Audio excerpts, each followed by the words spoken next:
About 13 years ago when I was 18 and had just gotten my first computer, I spent a lot of time exploring some pretty disturbing websites.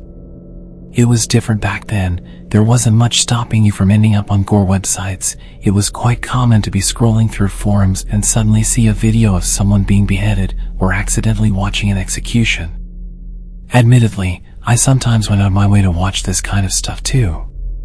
Morbid curiosity, I guess. So, as I ventured down the rabbit hole of the dark web one night, I came across a website that claimed to be an interactive adventure. I loved interactive adventure storybooks and thought a digital version could be even better. Upon entering the site, I was immediately struck by its unusual format. Instead of traditional storytelling choices, it presented a series of hyper-realistic photos showcasing various choices. The story started outside what looked like an abandoned factory. You always had two choices. The first one was pretty simple. You had to choose which door to go into. One door had a no entry sign on it, and the other had a big stop sign. I chose the second one because I figured that'd lead to the more interesting story. Each choice led to a set of photos that portrayed the consequences of your choice. For the first few clicks, it was just navigating the factory. There were all sorts of tools and creepy props all over the place. It looked like a slaughterhouse with what looked like body parts of pigs or some other animal hanging on hooks. The level of realism was shocking, especially back then when the public or some cheap website wouldn't have the funding to make such realistic scenes. The next image had a picture of the woman with her hands clearly chopped off, with only bleeding stumps remaining on her arms. I couldn't believe this game was free. It was so convincing. The two choices now were just save or end. I was not about to end my little journey here, so I clicked save. Again, the website took a few minutes to load and I sat patiently waiting for the next part of the story. I was so numb to gore and this kind of thing after spending enough time on the internet, so I wasn't particularly shocked at the bloody details, just in love with the creativity of this game.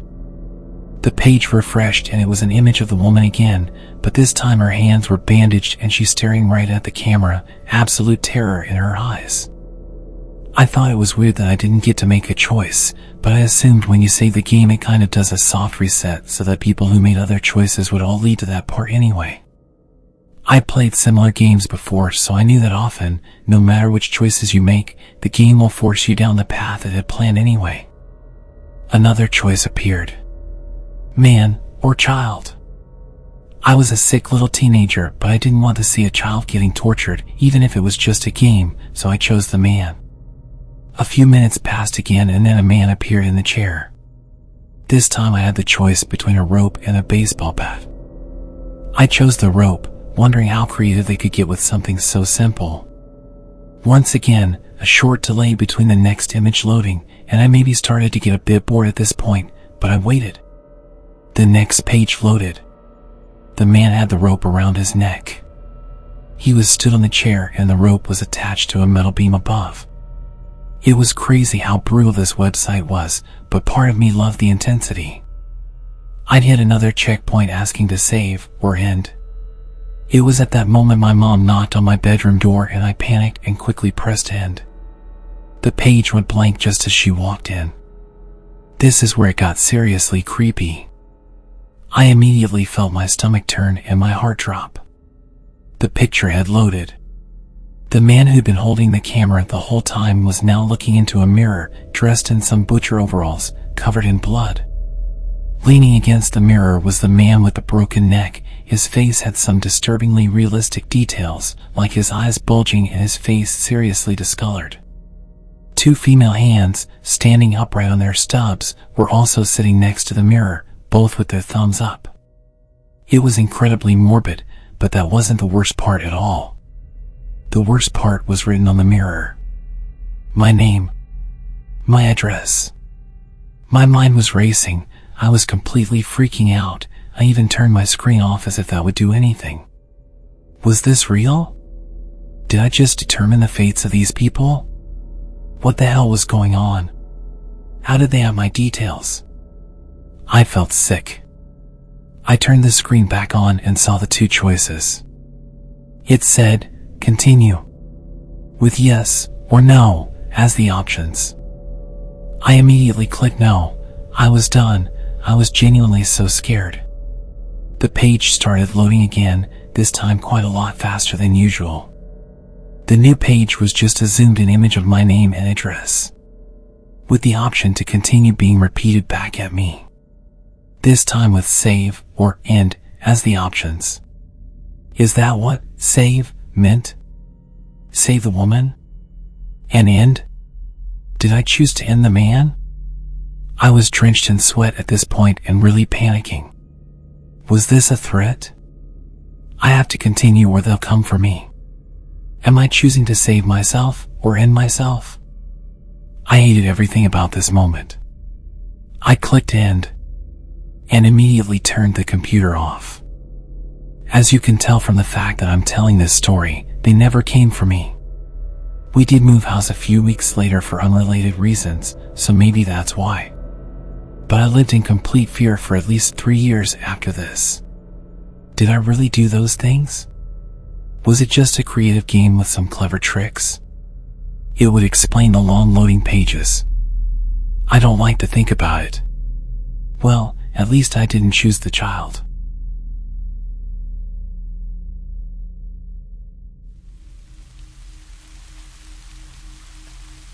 Have you ever Googled yourself? A few months ago I was feeling curious and decided to do it out of sheer boredom. With a fairly rare name, I wasn't expecting much in the search results. Yet to my surprise, I stumbled upon a website that had my full name as its domain. Upon clicking the link, I found myself on a message board. The website owner's profile appeared oddly familiar, sharing my age and similar hobbies. Although the message board lacked any posts, I saved it in my favorites due to the intrigue. A month later, I returned to the site. This time it boasted more content featuring diary entries that seemed ordinary at first glance. Notes like the weather was nice today or I'm so bored at work. Yet as time passed, I began noticing an array of coincidences. The owner lived in my city, which struck me as quite a coincidence given the rarity of our shared name. As I delved deeper, I found the diary's contents eerily mirroring my life experiences. One day it mentioned attending the same baseball game I had gone to. At first I dismissed it as a simple chance occurrence given the popularity of the local team. However, the coincidences persisted and became unsettlingly precise. Their pet dog's name matched mine from childhood, and even their favorite restaurant was the same one I frequented during my previous job. One particular day, the message board was filled with birthday wishes for the owner. Oddly enough, it was my birthday as well. Intrigued, I decided to leave a message for the owner, mentioning our shared name and extending a birthday greeting.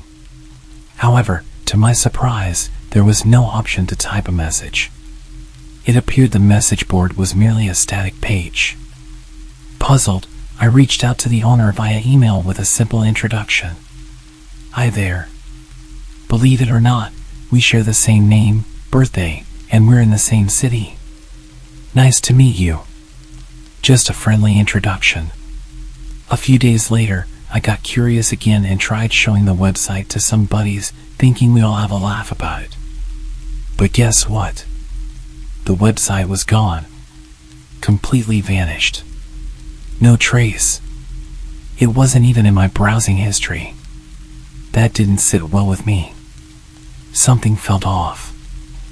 I mean, it's like the whole thing was there one day and then poof, it just vanished into thin air. And then I got an email from my own email address. It just said, "Found you." Attached was a picture and, I swear my heart stopped. It was me. Sitting at my computer. In my room. And here's the worst part.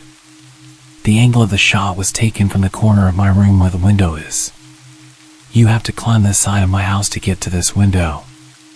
I zoomed in, squinting at every detail. The hairs on my neck stood up as I realized the angle of the picture didn't match up with the window. It was clearly taken from the very corner of my room where I usually keep my old chair piled with clothes.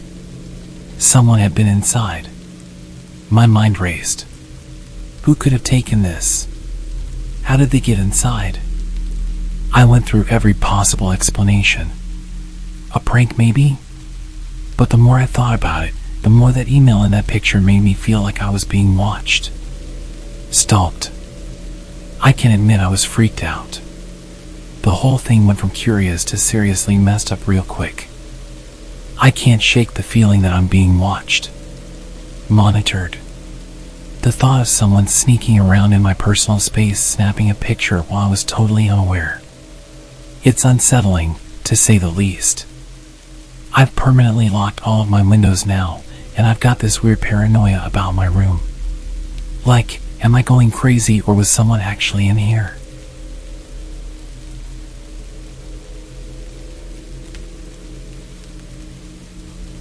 One night I was scrolling aimlessly through social media, clicking on random links about the dark web and supposedly true stories about crazy encounters.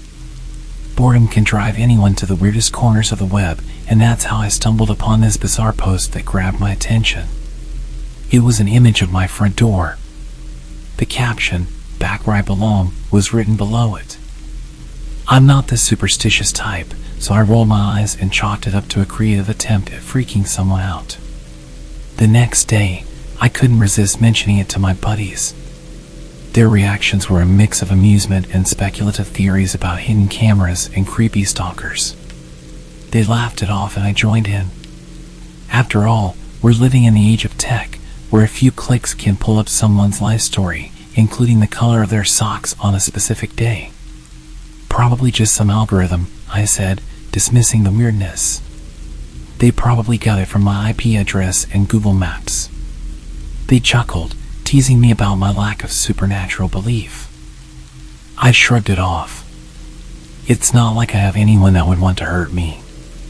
But as the night progressed, the sense of being watched started gnawing at me. The shadows from the windows seemed to stretch a bit too far, and every creak of the floorboard sounded like a whisper. Ridiculous, right? A couple of days passed and I thought the unease had finally left me. Until an email from an unknown sender popped up in my inbox. The subject line was empty and the email had a single link. No text, just an ominous hyperlink. Curiosity and a little defiance propelled my finger to click the link.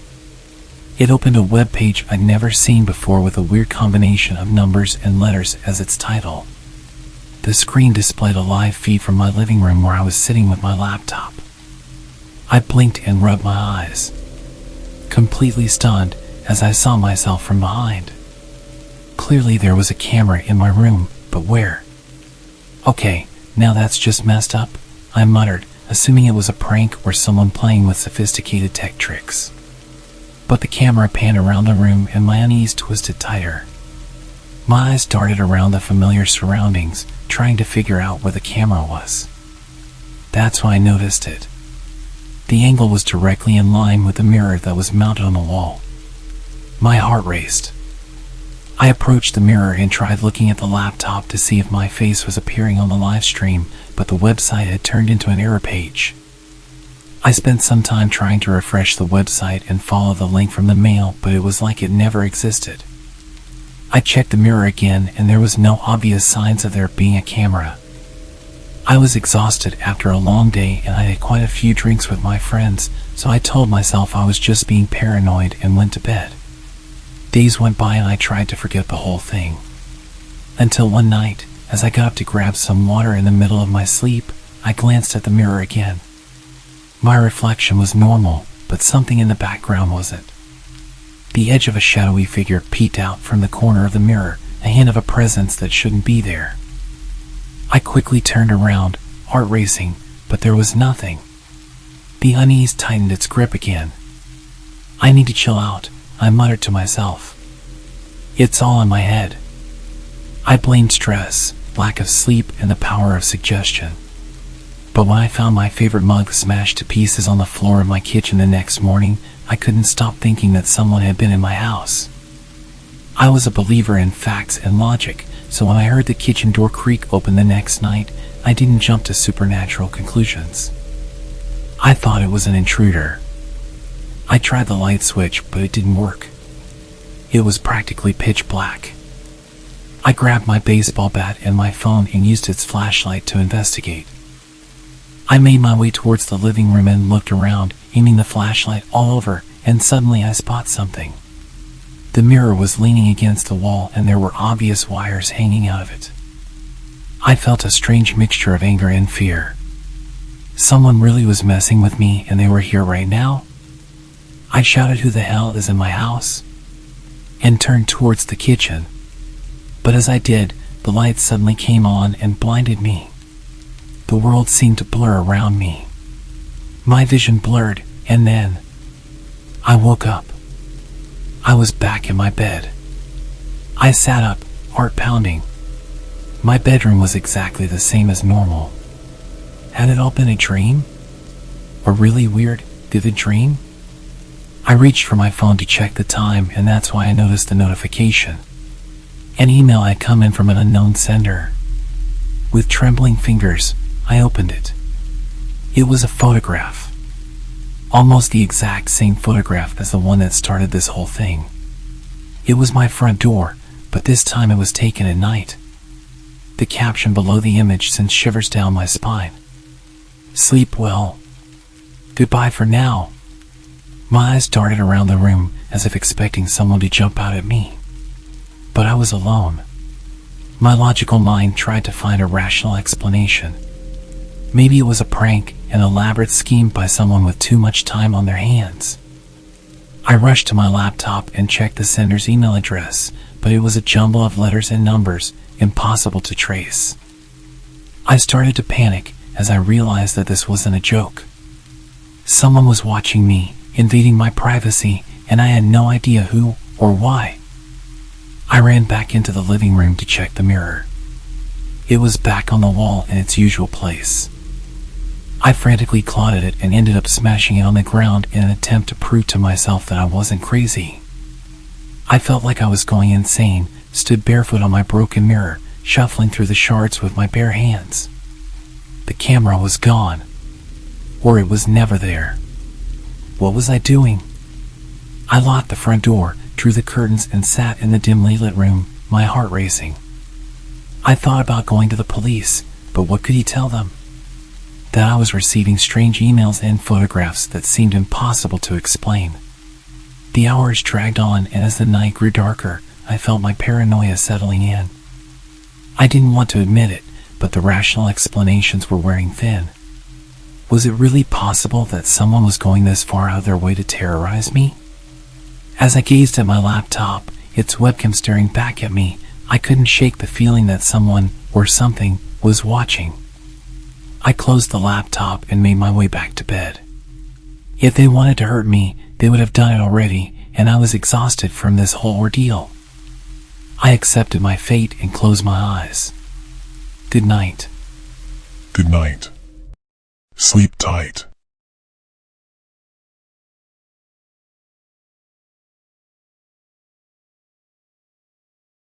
When I left home to attend university in the UK, I knew I was in for a big change.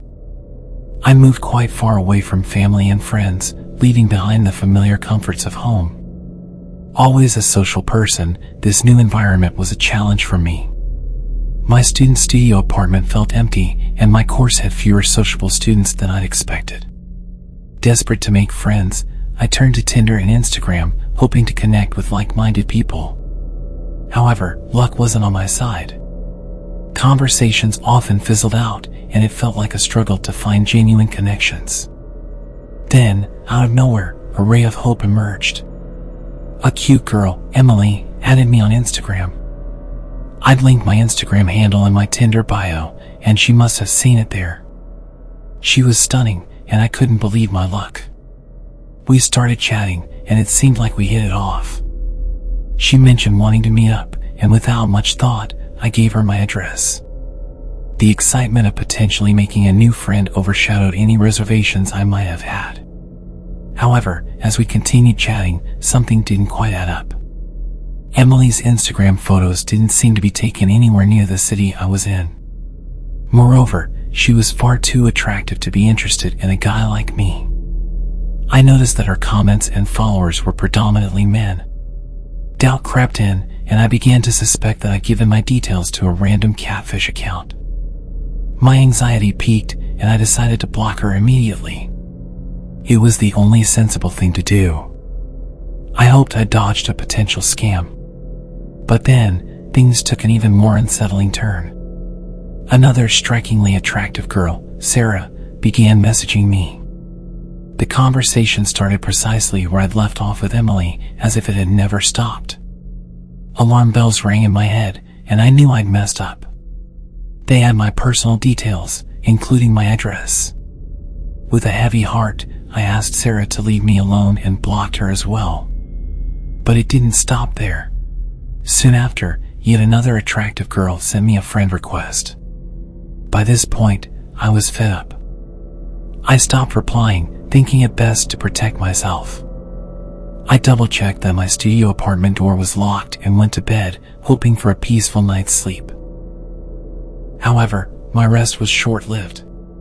In the dead of night, I heard someone trying to force their way into my room, shouting my name. Panic surged through me, but I couldn't move. Sleep paralysis gripped me, rendering me helpless.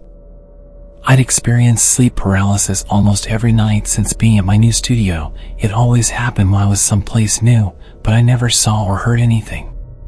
The door eventually creaked open, and a strange man entered my room. He rifled through my belongings as I lay there, unable to stop him.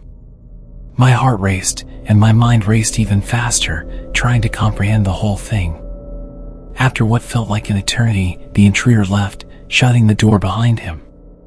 My sleep paralysis gradually released its grip, and I awoke in a cold sweat, scanning my room for signs of the intrusion. Everything appeared normal, and I couldn't be sure if anyone had actually broken in. I reported the incident to university security, but they found no evidence of a break-in. I genuinely didn't know if I'd imagined the whole thing. The next chilling discovery was that both the accounts, Emily's and Sarah's, had disappeared entirely. It felt so real. There was absolutely a man in my room going through my stuff. I saw it with my own eyes. I've had sleep paralysis many times, and I was always able to accurately recount what was going on around me, so why would I be wrong this time? I removed my Instagram from my Tinder bio and made sure to barricade my door every night. My social life was pretty much dead for the rest of the year, and I didn't sleep well at all.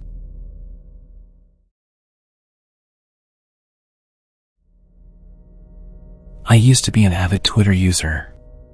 It used to be my go-to app for wasting time, scrolling through tweets, and catching up on the latest memes. Over time, I had grown somewhat immune to the occasional creepy direct message. I had learned to ignore them, to just brush them off as part of the experience. One evening, I received a notification about a new follower. It was a name I didn't recognize, and the profile picture was a little blurry, but nothing immediately sent alarm bells ringing.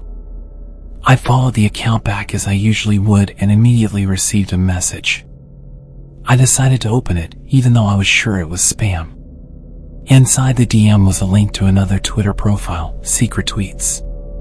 My curiosity got the better of me, and I clicked on the link. The profile was filled with a series of photos, each featuring different people seemingly caught off guard. Some were on public transportation, others on park benches, and a few even seemed to be in the privacy of their own homes. What made it weird was that none of these people appeared to be aware they were being photographed. As I continued scrolling through the account, expecting to find crude or inappropriate comments, I was met with an odd sight. The comments on the posts were not what I expected. The comments were all just numbers getting gradually higher and higher, stuff like 700, 750, 800, 1000. This was the same under every single post. People writing slightly larger numbers in reply to the last person. The oddest part of all was that every single account that commented appeared to be spam accounts. No profile pictures, no followers, they were just anonymous accounts with no profile set up. I decided to report the account and sent the link to my friend Becky. Still, I didn't give it too much thought, and I continued with my day, attending classes and getting lost in assignments. It wasn't until later, after school, that Becky finally replied to my message. Her response was a mix of shock and concern, urging me to report it to the police right away. Her reaction bewildered me, and I questioned why she was so alarmed. Her reply was chilling. "Why are you not worried about someone posting pictures of you on their Twitter?" I quickly returned to the profile, my heart racing. Amongst the unsettling images, I found photos of myself, pictures taken without my knowledge while I walked home from college. I remembered seeing a parked car that day, but I didn't think much of it at the time. My heart sank as I realized that the profile had images of me, just like the others, taken without my consent. The same trend was happening under the pictures of me. Faceless accounts writing numbers, 1300, 1400, 1800. I kept refreshing, watching the number replies come through, and that's when it all clicked. 2000, with a $sign next to it. My heart dropped and I refreshed again. The tweet was deleted and replaced with just the number 2000. They were bidding. They were offering payment, but for what? Fear gripped me as I comprehended the gravity of the situation. I reported the account to Twitter and contacted the police, providing every detail I could recall. With trembling hands, I locked myself in my room, talking to Becky over the phone, all while being home alone. Hours crawled by, and when I eventually refreshed the Twitter page, I was met with an unsettling message. "This page does not exist." My heart pounded in my chest. Becky confirmed the same result. To this day, I don't know if Twitter removed it or if the person behind the account deactivated it. The cryptic numbers in the comments remain a mystery. But one thing's for sure, it felt like a twisted setup, and I'm grateful not to know any more about what was happening with that Twitter page.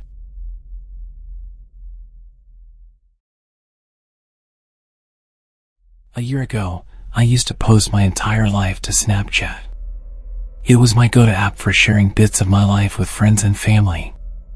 But then something happened that made me reconsider my online presence. One day, out of the blue, I received a friend request from an unfamiliar username. I didn't think much of it at the time and accepted the request without a second thought. It was just another random person, or so I assumed. Months passed, and I forgot about that peculiar friend request. My life went on, and I continued sharing snippets of my daily activities on Snapchat. Little did I know that someone was watching, very closely.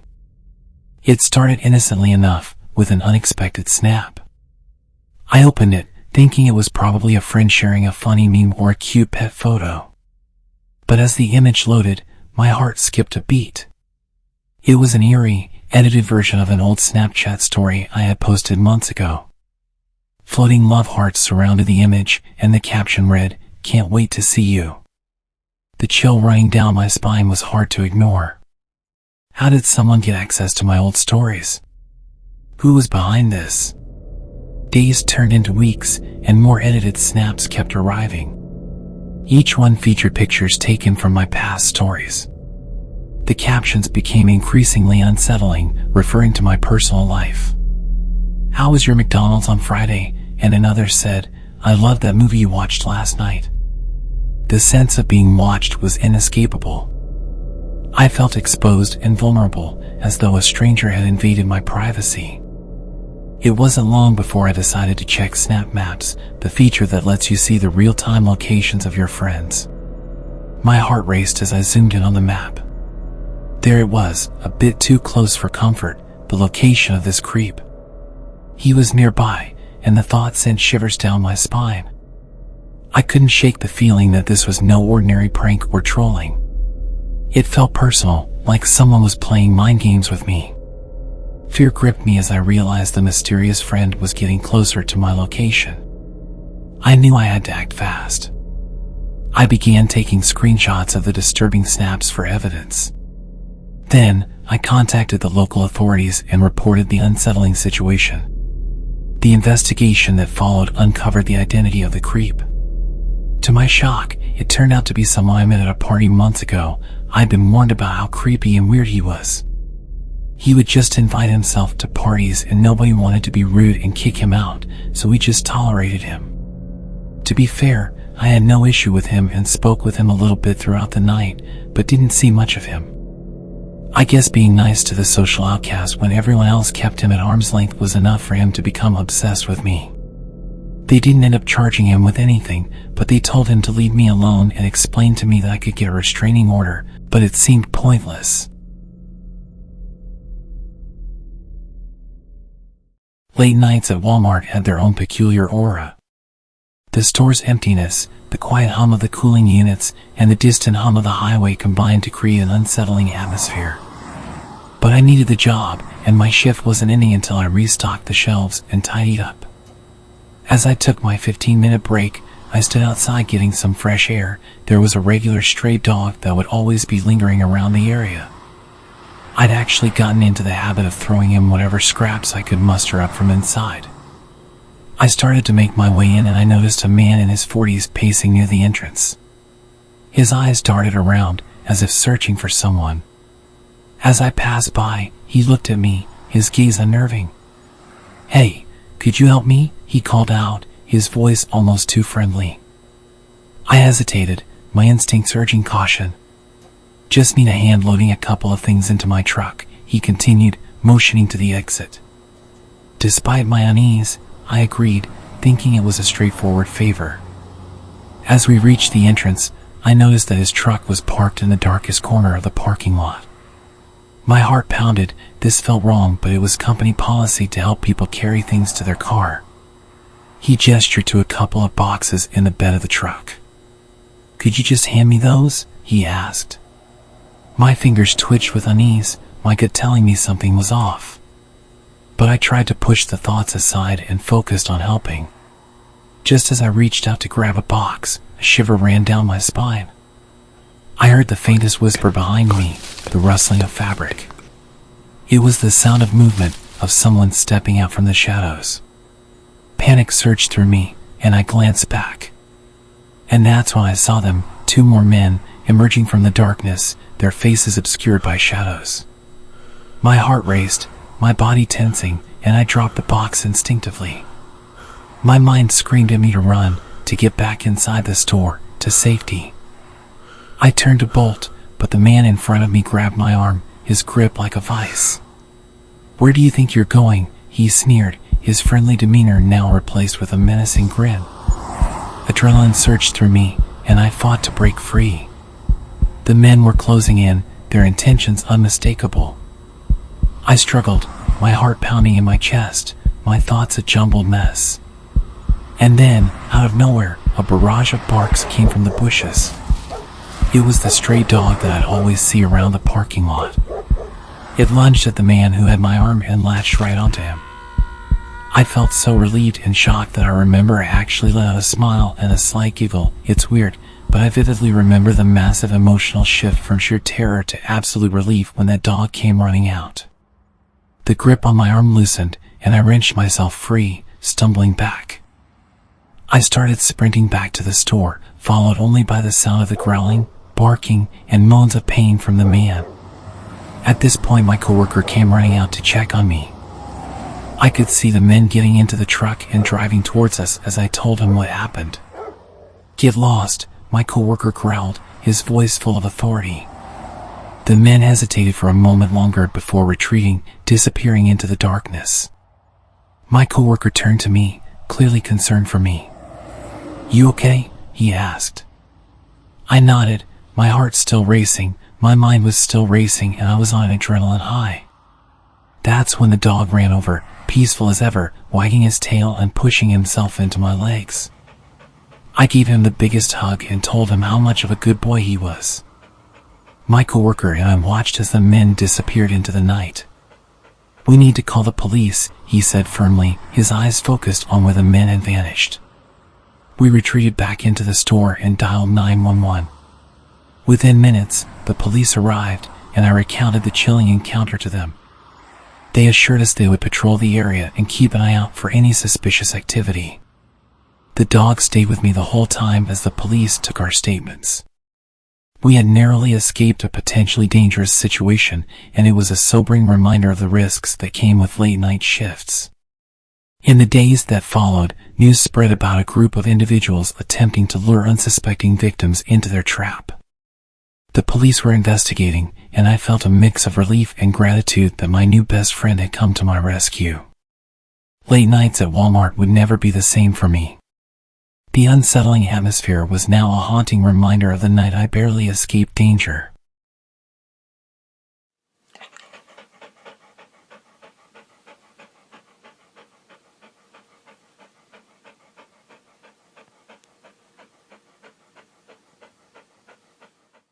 A few years back, while I was doing any work I could get, I took up this gig at the 24/7 Walmart.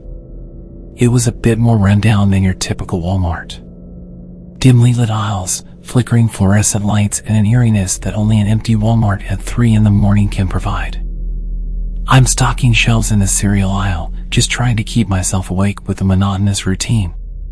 And then, out of nowhere, this guy saunters in. He's tall.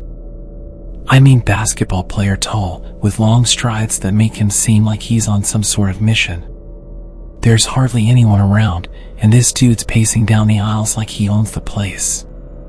Kind of weird, but not out of the ordinary Walmart weird. Just a late night shopper with a peculiar vibe. I'm busy stacking cereal boxes when I catch sight of him again. He's standing at the end of the aisle staring at me with this grin that could send shivers down your spine. The lighting is wonky, casting these creepy shadows that don't help my nerves. Before I can even process what's happening, he's right there, right in front of me.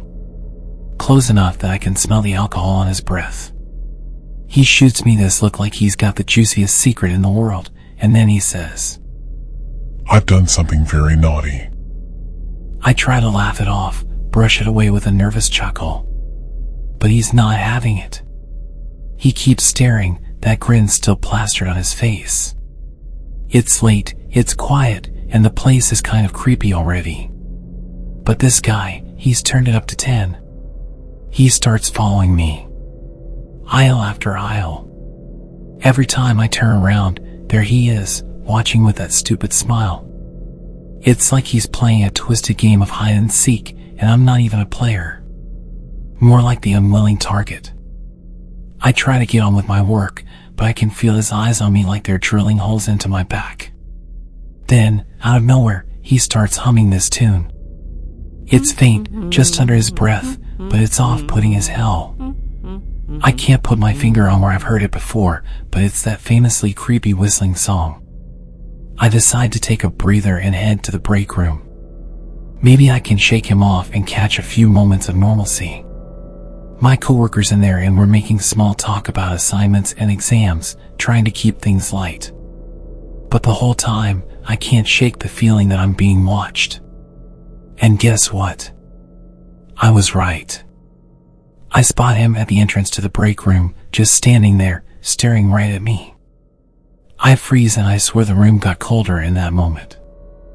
I point him out to my coworker, and when he turns around, the guy's vanished. I glance at my coworker. I couldn't read his expression. I asked him, "Did you see that?" He looks at me. The confusion is obvious in his eyes. See what? Clearly, he saw nothing. I realized that he missed the entire encounter. It was only me who saw him. I run my fingers through my hair, feeling a mixture of paranoia and frustration. "Never mind," I mutter, dismissing the topic. Maybe I'm just letting my imagination get the best of me. It was late and I had not slept properly in days. My coworker's not as intrigued as I am. He's focused on the task at hand, more interested in getting his work done than delving into whatever nonsense I was talking about. We head back to our posts and I'm still rattled. I can't shake the image of that guy's grin. Hours pass and I try my best to concentrate on my tasks, but the unease is a constant presence in the back of my mind. I keep glancing around, half expecting him to reappear. That creepy grin plastered on his face. And then, out of nowhere, he's back. My heart skips a beat and my hands tremble. It's like a nightmare come true. He's standing there, that same grin on his face. My breath catches in my throat. Before I can even react, he's sprinting towards me, his steps quick and purposeful. Panic surges through me and I freeze. What does he want? My mind races, but my body is paralyzed. He grabs me and easily picks me up. He starts shaking me and shouting in my face. And then, as if from a distance, I hear a shout. My coworker's voice cuts through the fear. "Hey! Get off her!" He's running towards us, his footsteps echoing in the aisle. The guy releases his grip on me, his attention shifting to my coworker. And in that split second, I find my voice. I scream as loud as I can and start beating on him. My coworker arrives, his presence enough to make the guy hesitate. He turns and bolts, disappearing down the aisle. I'm left shaking, my heart pounding. My coworker rushes to my side. He looks seriously concerned. "Are you okay?" he asks me. I nod. I'm completely out of breath from the screaming. We're both shaken, both trying to make sense of the madness that just unfolded. We call the police, and as we wait for them to arrive, I can't help but replay the encounter in my mind. What was that guy's deal? Why would he attack me? The police arrive and we recount the bizarre events. They search the area, but the guy is long gone. I tell him what happened and try to describe just how creepy and weird he was, and I mention that he said he'd done something naughty that night. Suddenly there's like 4 more cop cars pulling up, and they're taking this real seriously. My manager sent me home for the night and told me I didn't have to come in tomorrow. I checked the news the next day and saw that there had been a hit and run nearby with a suspected drunk driver killing a family of 3. The description of the suspect was almost exactly the same as the guy who attacked me. What the hell was this guy's problem? As far as I know, they never found him. I check the news occasionally just to see if he comes up, but I've not seen anything since.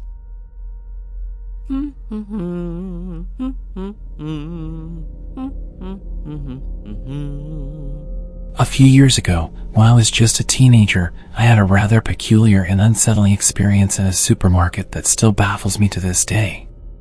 It was a typical Friday evening, and I found myself at our local grocery store, tasked with picking up some items for the weekend. At the time, I was around 16 years old. I was a typical cheeky teenager. The supermarket was a place I had visited countless times, but this visit would be unlike any other. As I strolled through the aisles, I noticed a child's voice coming from somewhere nearby. It sounded faint, as if it were coming from behind the shelves. This was nothing extraordinary for a grocery store, a kid amusing themselves or playing hide and seek. I used to do that myself. Curiosity got the best of me, and I decided to play along. With a grin on my face, I knelt down next to the cans and responded to the tiny voice. "Hey, what are you doing back there?" trying to sound playful. To my amazement, the voice responded, "I'm stuck. Please help me." At first, I found it amusing, thinking it was another shopper's child having a little fun. I chuckled and continued the conversation, exchanging lighthearted banter with the mysterious voice. It was almost like a game of pretend, and I played along, asking them how they got behind the shelves and what they were doing there. But then, the tone of the voice changed, growing more desperate. "I'm really stuck. It's so dark, and I can't breathe properly." My amusement began to fade as genuine concern started to take its place. I realized that this might not be a joke, and I needed to act quickly. I called over a store employee and explained the situation, telling them that there was a child trapped behind the canned goods. The employee rushed to get help, visibly concerned. I tried to reassure the child that help was on the way, but the response I received sent chills down my spine. "Hurry, please. It's getting harder to breathe." Panicking, I shout the employee over and I quickly move the cans aside, expecting to find a child in distress. But to my absolute bewilderment, there was nothing behind the shelves, no space, no child, just a solid wall. The employee caught up to me and we both exchanged uneasy glances. I was utterly dumbfounded, and the store employees seemed quite annoyed at the mess I'd made. I awkwardly tried searching around the shelves, but the whole thing was up against an obvious wall. To this day, I remain haunted by how real the whole thing felt, that child's voice, seemingly trapped behind a wall and slowly suffocating. It was a surreal and unsettling experience, the only time I've ever experienced something so convincingly real.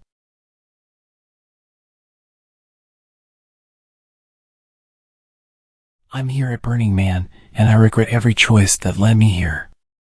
The heavy rain that swept through the area has turned the place into a muddy nightmare. Thousands of us are now trapped in the middle of nowhere, and it feels like literally nobody is trying to help. We've just been told to stay in place, like we have a choice. It's becoming increasingly challenging to stay sane. The entire place is caked in mud, making movement almost impossible. Our campsite is now a soggy patch of dirt. The portable toilets, which were never a delight to begin with, are pretty much impossible to use, and people have started using random mud holes as bathrooms. I can't help cringing at the conditions we're enduring. What's even more unsettling than the weather and the lack of sanitary facilities is the behavior of a lot of the men here. This place has always had a problem with boundaries. Implied consent is what comes to mind. Like the kind of implied consent when you're on a boat in the middle of the ocean and you're scared of what might happen if you say no. Unwanted touching, groping, and outright assault seem to be on the rise. It's incredibly disheartening to see how some individuals here struggle to respect personal boundaries. I've lost track of the amount of times I've said I don't like to be touched, but it often falls on deaf ears. Just last night, I was cornered by some weirdo. The other two guys were distracting my male friend who'd been protecting me all night. They were laughing and joking with him and grabbing his attention whilst their friend was pushing me up against the wall and touching me up. Literally 2 meters away from my man. These same people will call themselves allies, but the second they get the chance to take advantage of a vulnerable woman, they'll do it. I shouted my friend over the loud music and he finally saw what was going on, but it didn't stop the guy from repeatedly pulling my wrist, trying to drag me away. I hate it here, and the most recent news is that there's more rain coming. I don't get how we're supposed to survive this. The conditions are terrible. Some people are partying as if nothing is happening, and others are having complete meltdowns and acting like it's the apocalypse. The guy who'd been trying to pull me away last night has followed us back and knows where I'm staying now, and I'm terrified he's going to suddenly show up in the middle of the night. It's crazy how fast this place went from civilized, peaceful party vibes to seriously hostile.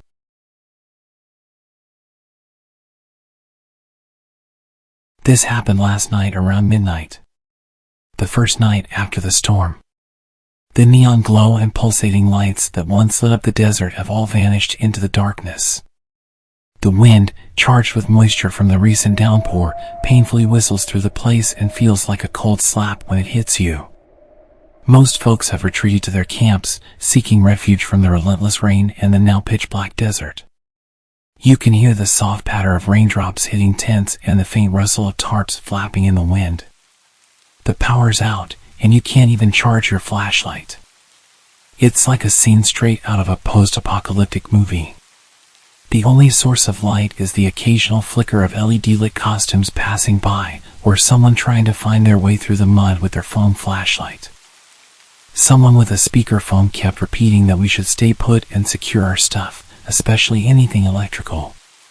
The storm had messed up everything, the lights, the music, you name it. Most people just waited in their tents or RVs hoping that the mud would dry or that supplies would make their way to us. Out in the dark, someone stumbled past my tent, muttering something about getting the lights back on. They disappeared toward where the generators were. It's safe to assume that almost everyone you come across here is under the influence of something, so I assumed he was just talking to himself. I heard his wet footsteps fading into the distance, but then I could definitely hear him trying to start the generator. Suddenly there was a scream that echoed through the area. People nearby were shouting and trying to figure out what had happened.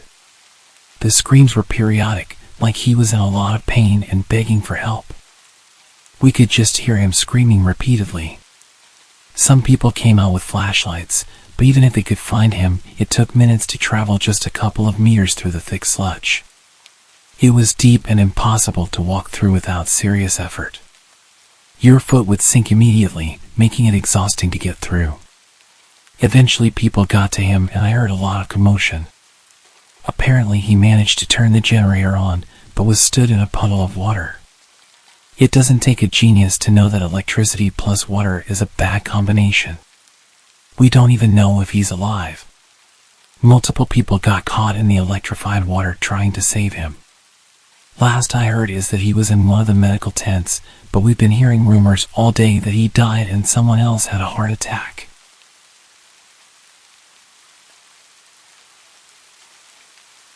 I came to Burning Man with a group of friends. They're not the smartest bunch, but they're adventurous and always up for a laugh. After the rain stopped, people were panicking, trying to make a break for it before things got worse.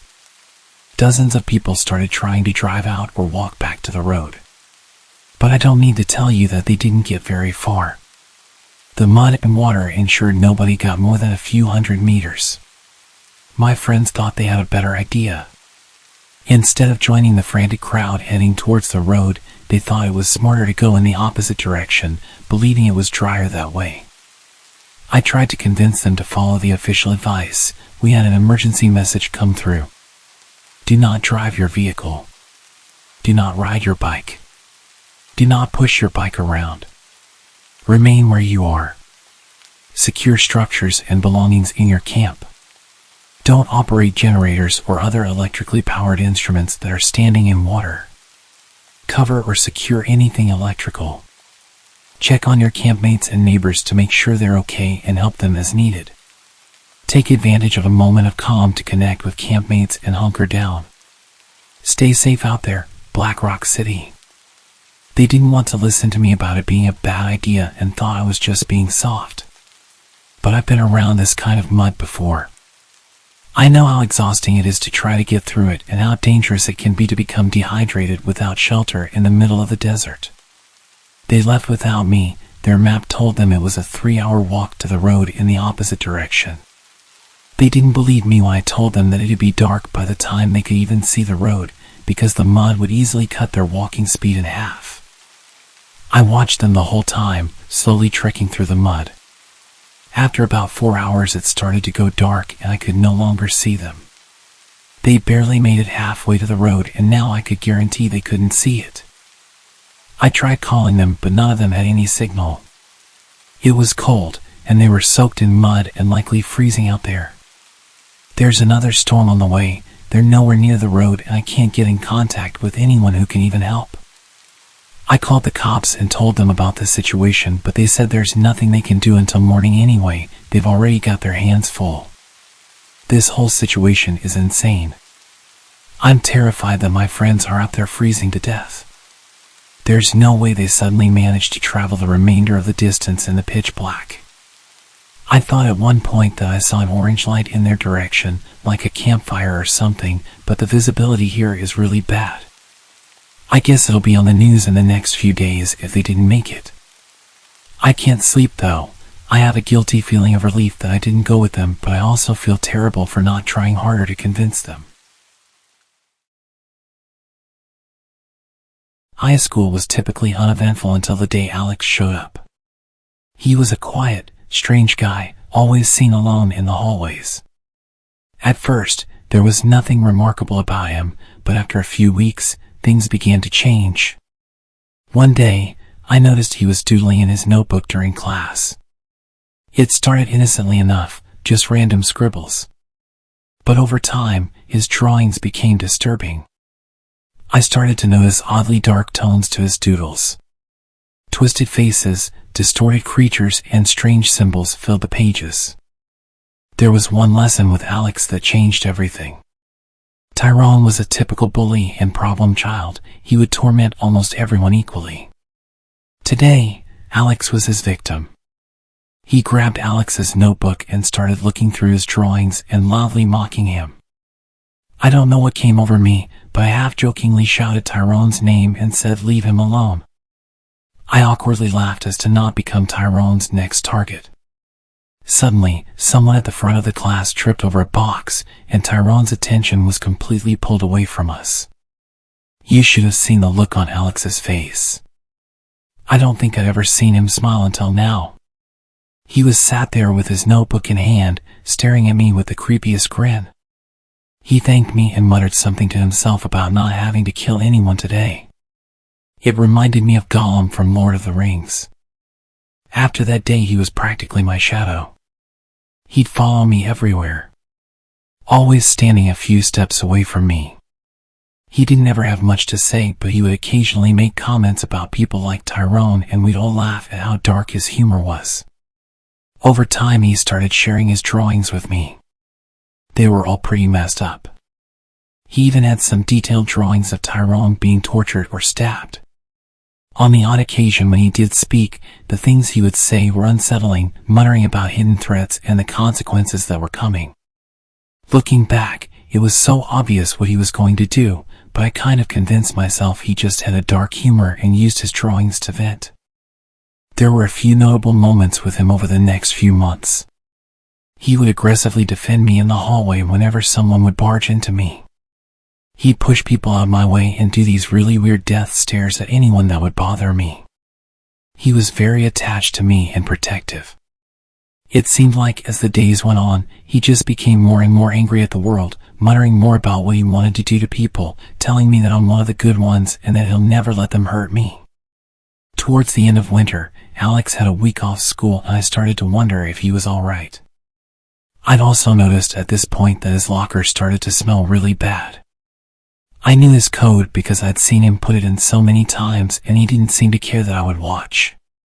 I guess curiosity got the better of me and I entered his code and opened his locker door. I can't describe just how powerful the smell was. It didn't just knock me back, it sent me into a coughing fit. It was obvious now why it stank so much. I probably don't need to tell you what I found. A collection of small animals. I remember a cat, a rabbit, and some mice. I immediately closed the door again and started to panic. I knew I couldn't just ignore this. I immediately told my teacher about what I'd seen, knowing I might get into trouble for accessing someone else's locker. They ended up closing the whole corridor and getting the police involved. They found multiple hunting knives and all of his disturbing drawings. We never did find out about what happened to him other than the fact that he was kicked out of school and some more security measures were put in place to prevent weapons being brought into school. I don't know what he was planning or if it was just animals he liked killing, but I feel like if I didn't check his locker, he might have come back and done something seriously bad.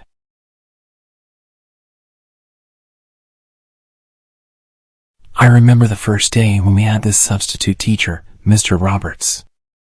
He had a reputation that spread like wildfire among the students. Everyone said he was weird and would creep everyone out.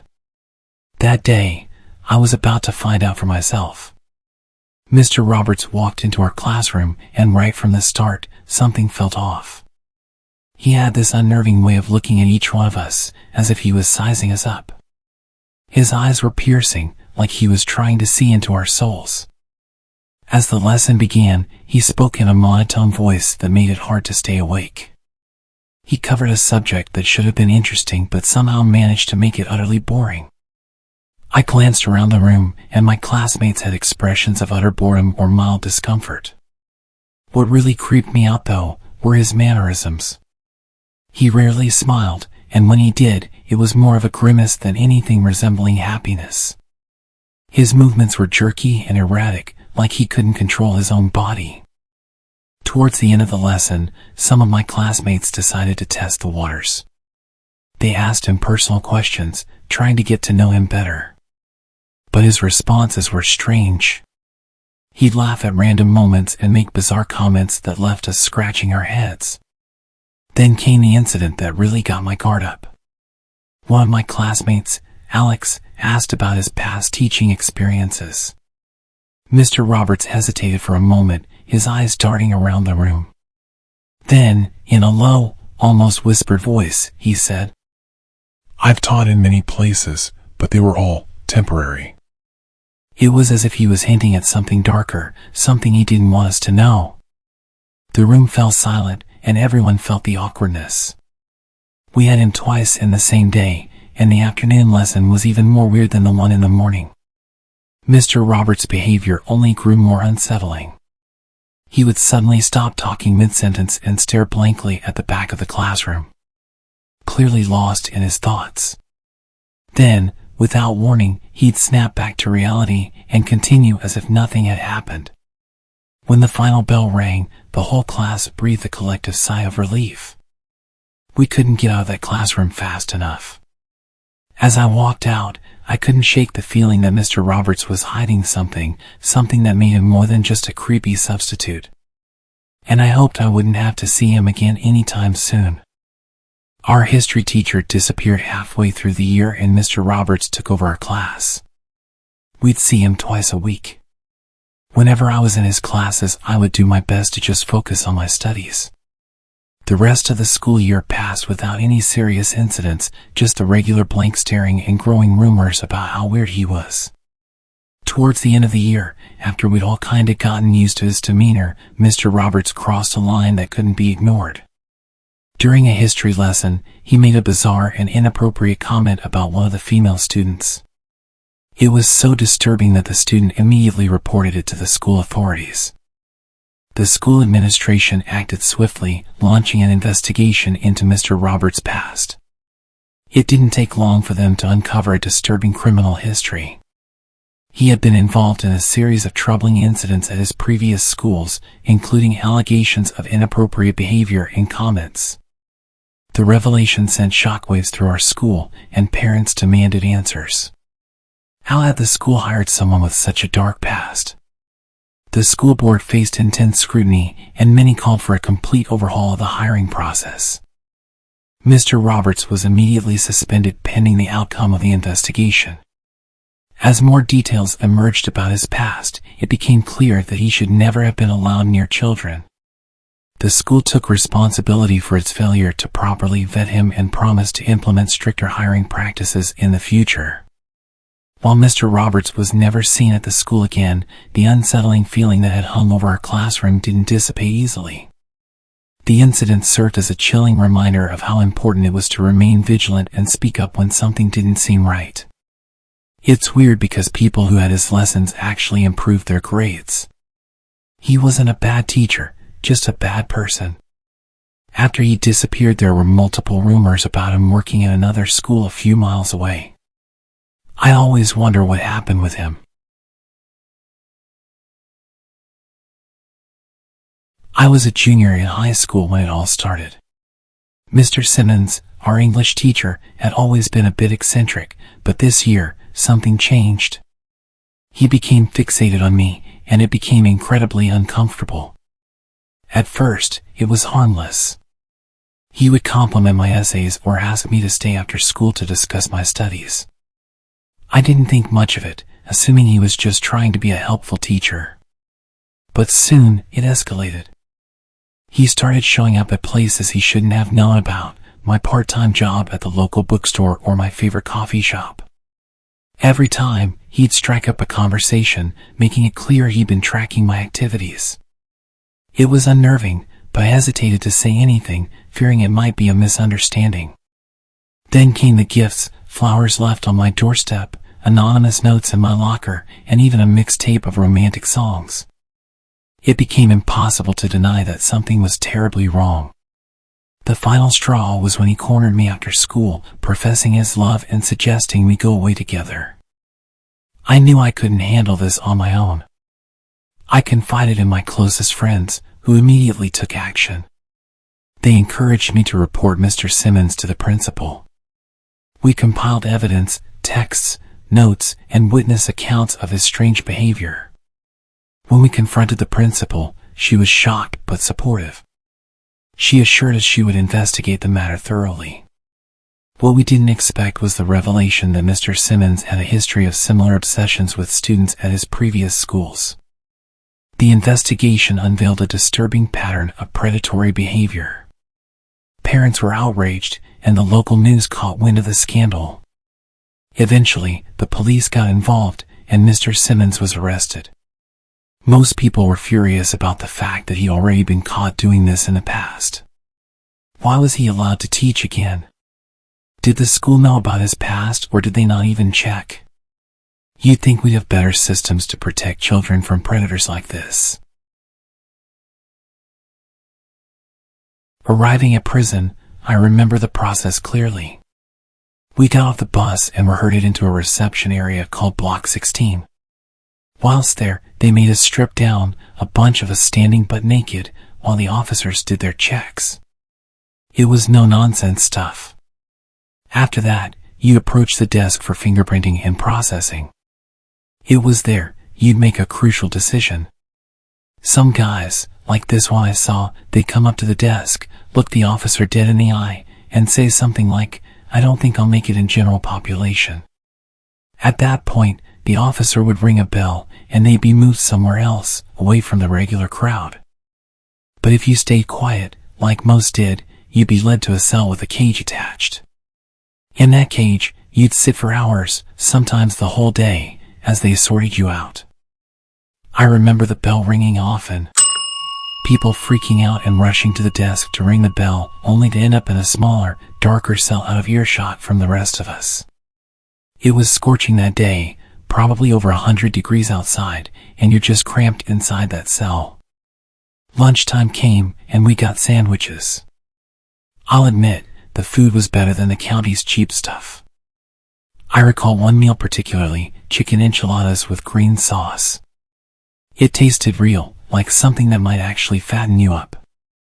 There were some wild characters in there, no doubt about it. They knew there was a white guy among us, they'd seen him on the bus. This guy named Reggie, he didn't have any weapon. We'd just come on transport, but he was busy sharpening a pencil like a man on a mission. He took his sweet time, and when he was good and ready, he jammed that pencil right into the neck of another guy. It was the first day in reception, and he just went at it, puncturing holes in the other guy's neck, and that guy went down fast. I was there, watching it all, thinking this trip was going to be one heck of a ride. In those cramped cages, we'd munch on our sandwiches, the stifling heat suffocating us. It had to be a scorching 110 degrees, at least. Finally, they'd come to move you from that holding cell to your assigned one. That's when it got real. You'd be alone in that cell for 10 long days. No contact with anyone. Reception was like a test. They needed to figure out who you were and where you belonged. Everyone always asks about the first day in prison, and this was the reality. The real deal, right there in reception. You'd roll in, be herded into that cramped cell with a bunch of strangers until they processed you, and then you'd be placed in your solitary cell, waiting for your fate to be decided. During my 2 weeks in that cell, I noticed some graffiti on the wall. Someone had drawn SpongeBob SquarePants and scribbled the lines of the theme song. It made you think about the kind of people you were about to join. 2 weeks of isolation were the norm. I had to be patient until they figured out my custody level, who I was, and where I was headed. Meanwhile, I thought about the simple things, like how that sandwich I had in reception was a rare taste of normalcy. Block 17 is within walking distance of reception, and this block was a constant source of trouble. I end up with this standalone skinhead as my cellmate. He claims to be a skinhead but isn't officially affiliated, he just labels himself. And let me tell you, we had our fair share of issues. This guy used to be a massive dude, easily tipping the scales at 260 pounds, but he lost a ton of weight, way too fast, leaving him with all this saggy extra skin. Initially, he seemed alright, but then he ended up in debt with the wrong people and started acting out. Him being in debt was bad for me, because the trouble would come to my cell, and I didn't want that. Every time food came around, I'd wolf down as much as I wanted, even if it was his. That's where the real problems began. He got all worked up because of some peanut butter. I wanted that peanut butter all to myself, and I made it clear to him, saying, "Hey, buddy, none of this is for you. It's mine. Get lost." Well, he didn't take too kindly to that. From there our tensions boiled over, and I can't even remember how it escalated, but we started throwing punches. Then This overweight fellow managed to get me in some sort of guillotine chokehold, shoving my neck down while applying pressure to the back of my head. I was furious. I yelled, "I'm going to murder you when you release me, fatty." My neighbor, Scooby, heard the commotion through the vent. He hollered over, asking if everything was all right. I replied, telling him Mike's got his fat titties choking me out. The moment he frees me, I'm going to lay a beating on his fat ass. Mike finally started easing up on my neck, cautioning me not to do anything stupid. I snapped back, "Nah, the second he lets go, I'm unleashing hell on this bitch." Eventually, he released me, and, as expected, I swung at him, landing a few solid hits. He sat there afterward, sporting a bloody nose and a swollen lip, asking if everything was settled. I told him he was a punk, and yes, it was settled. Then there's this other incident. I'm just minding my own business when one of the higher-ranking skinheads strolls up. He's repping SKS or something, which is a white clique of skinheads. He eyeballs me and says, "You've got a Jewish tat?" I shot back, "Yeah, I've got the King of Jews tatted on me." "What's up, you punk? Got a problem?" Right then and there, he punked out in front of everyone. He let me straight up call him a punk, basically folded like a cheap suit. I glanced around, thinking, this dude's toast. In prison, especially as a white guy, you cannot let anyone call you a punk. Whether it's a fellow white guy or anyone else joking around, you've got to fire back at them. There's no other option. If you don't, well, like I mentioned earlier, you're getting messed up. That's just how it rolls in the penitentiary. In the end, it was all about manipulation. Some people would manipulate the system to their advantage, even if it meant getting in trouble or putting their lives at risk. It was a dangerous game, and you couldn't trust anyone fully. The wildest part of this whole scene was my neighbor, 2 cells down. They start rounding up all the white guys, and it's strip search time. Now, this guy, he's got a 7-inch blade hanging out of his ass. As they strip us down, he's got it tucked halfway in a plastic bag, the handle barely sticking out. It's a monstrous knife, the kind you'd never believe could fit where it does. You might be thinking, that's some sickening stuff, who shoves a 7-inch knife up their ass? But this is the stark reality of prison. You're dealing with people who don't think like you.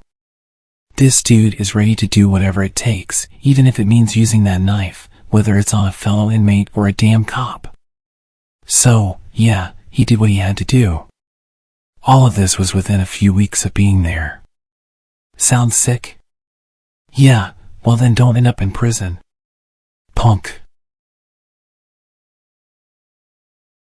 When you first get arrested, you go into a processing sequence of cells called the horseshoe, and basically, this is for new arrestees.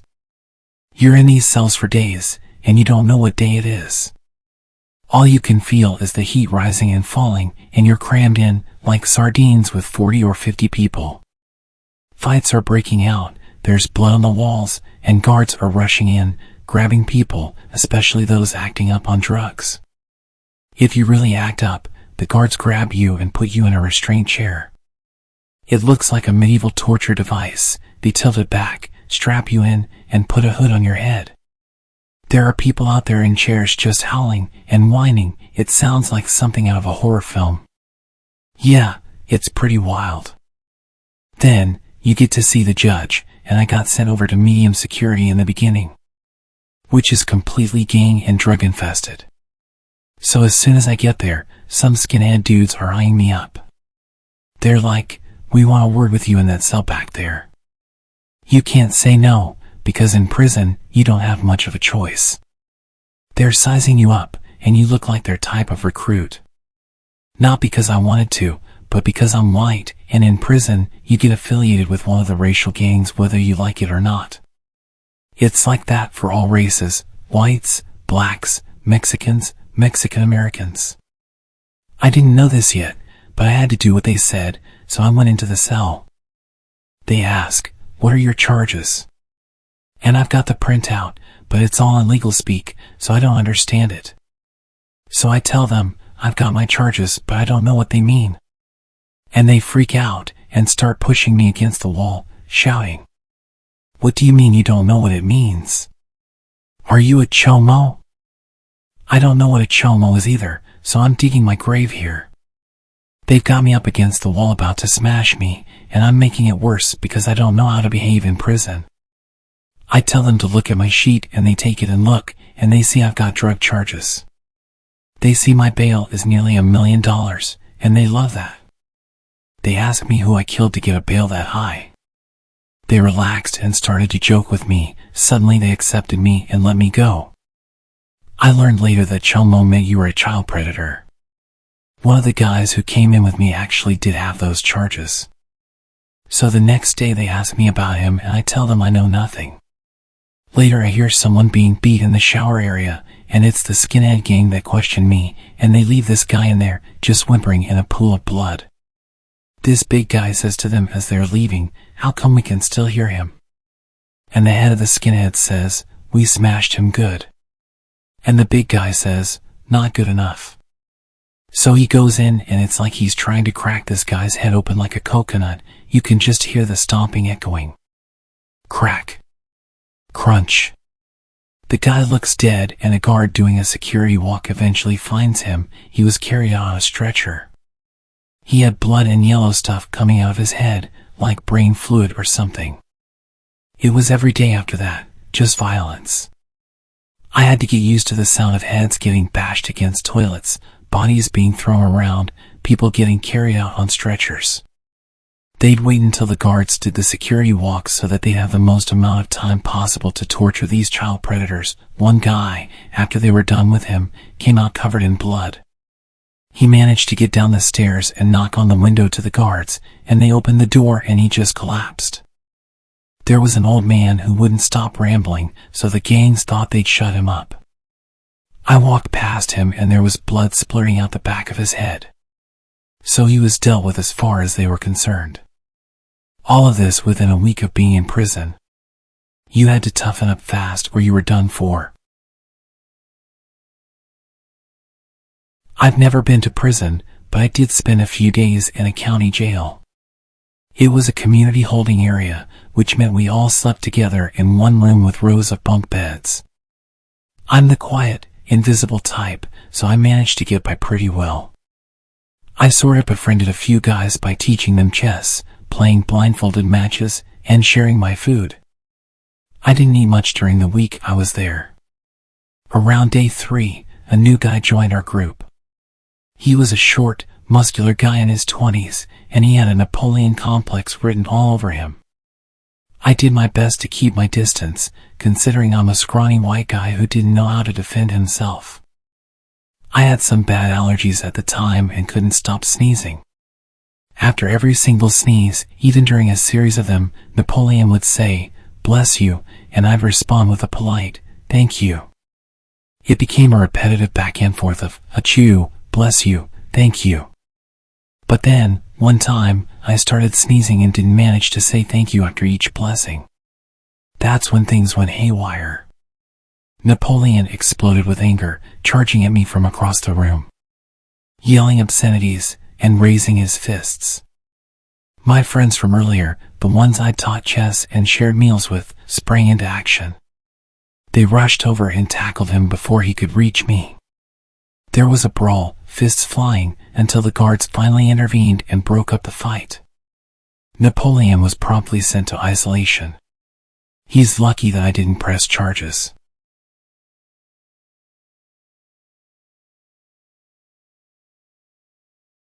I have an unforgettable memory of when our school went into lockdown.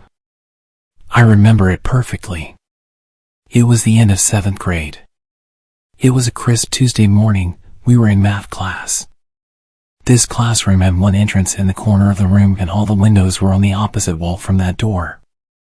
There were no windows facing the hallway.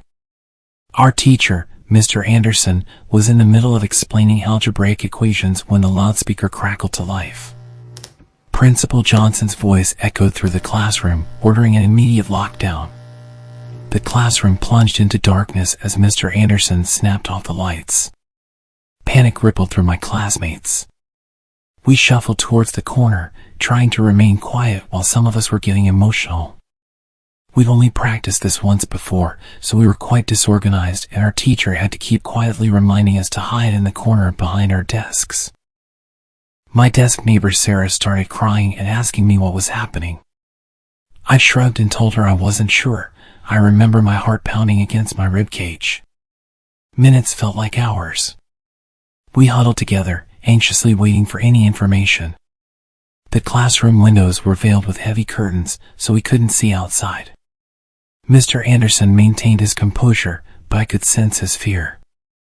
It had been a while since we'd heard anything, and nobody had a phone back then, so we were completely in the dark. As our teacher approached the door to listen, a loud crash echoed through the corridor, causing everyone to freeze on the spot. The sudden deafening noise was followed by a series of sharp bangs, as if something were violently striking the classroom doors. Fear swept through us like wildfire, and my heart pounded in my chest. Our teacher's face went pale. Even in the dark I could see his face from the little bit of light that peeked through the side of the door. The banging on the doors continued, growing louder and more relentless with each passing moment. It was so intense that I could feel the walls vibrating each time. The intercom was painfully silent. Our imaginations ran wild, conjuring up all sorts of scenarios. Was there an intruder in the school? A dangerous criminal? A student going on a rampage? Out of nowhere there were screams from down the hallway. The screaming intensified as we could hear repeated banging on the doors and the sounds of windows being smashed. The sound was full of panic, and we couldn't fathom what was happening outside. Time stretched on, the banging or screaming showing no sign of stopping. The sound of heavy footsteps echoed through the corridor. I held my breath, and my eyes darted towards the classroom door. All I heard was a barrage of shouting men. Some giving direct orders, others seemingly just shouting as loud as possible. It was like a battle cry. Just a bunch of men roaring like animals. The noise was only amplified by the echoing hallway. The banging and screaming stopped, and a few minutes later we noticed a shadow at the door. The doorknob slowly turned, and it creaked open. My pulse quickened as I braced for the worst. Shadows danced at the entrance, and we all stared wide-eyed at the intruder. But what stepped into our classroom wasn't a menacing figure, it was Mr. Thompson, the school's custodian. Relief washed over us as we realized we were safe. Mr. Thompson calmed us all down before explaining that a bear had wandered onto the school grounds. The culprit behind our traumatizing experience was a large frightened bear. It had let itself in through one of the doors to the yard and then panicked when it closed behind it. The staff were trying to open the door again and coach it out from the outside, but their attempts just pushed it deeper into the school and it started to panic. That's why it was attacking the doors and ended up causing so much chaos. As we exited the lockdown, our adrenaline was still pumping. But now it was mixed with an overwhelming feeling of relief. That visit from a bear was something we'd remember for the rest of our lives.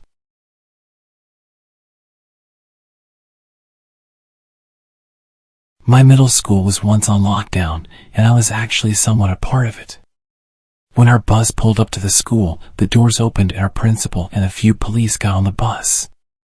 There were police cars around the parking lot, and my principal pointed at 4 of us and told us to get off the bus and go with them. We headed to the school and then into the principal's office. We sat down in there and then he asked us, "Why do you guys think you are here today?"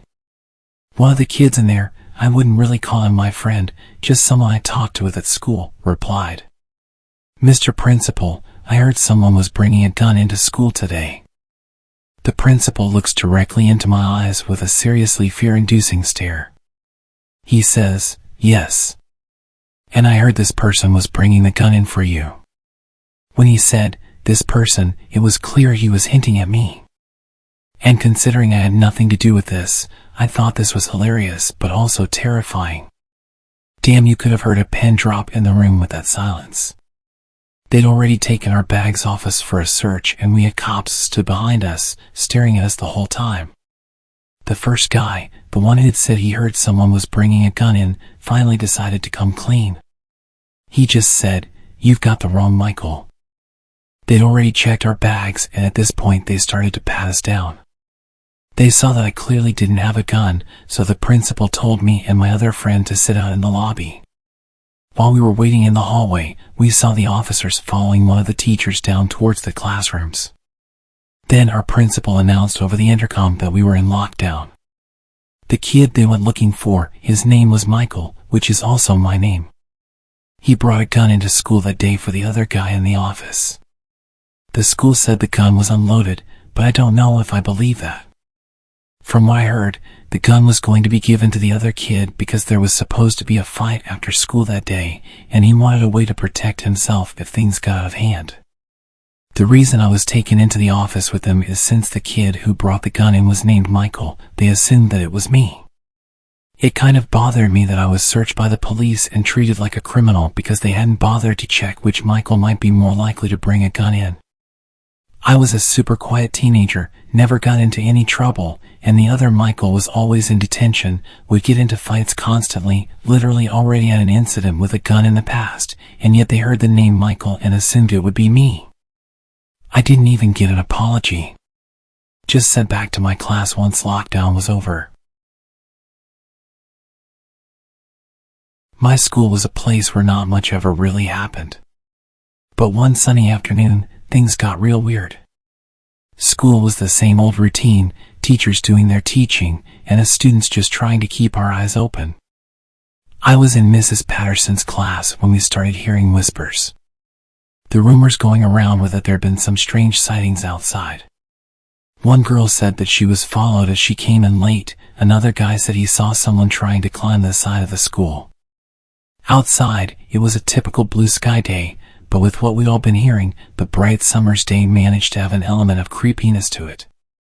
The hallways were typically silent during class, but that day I heard at least a few times some hurried footsteps and teachers shouting out of their class, occasionally reminding the noisemakers that they should be silent.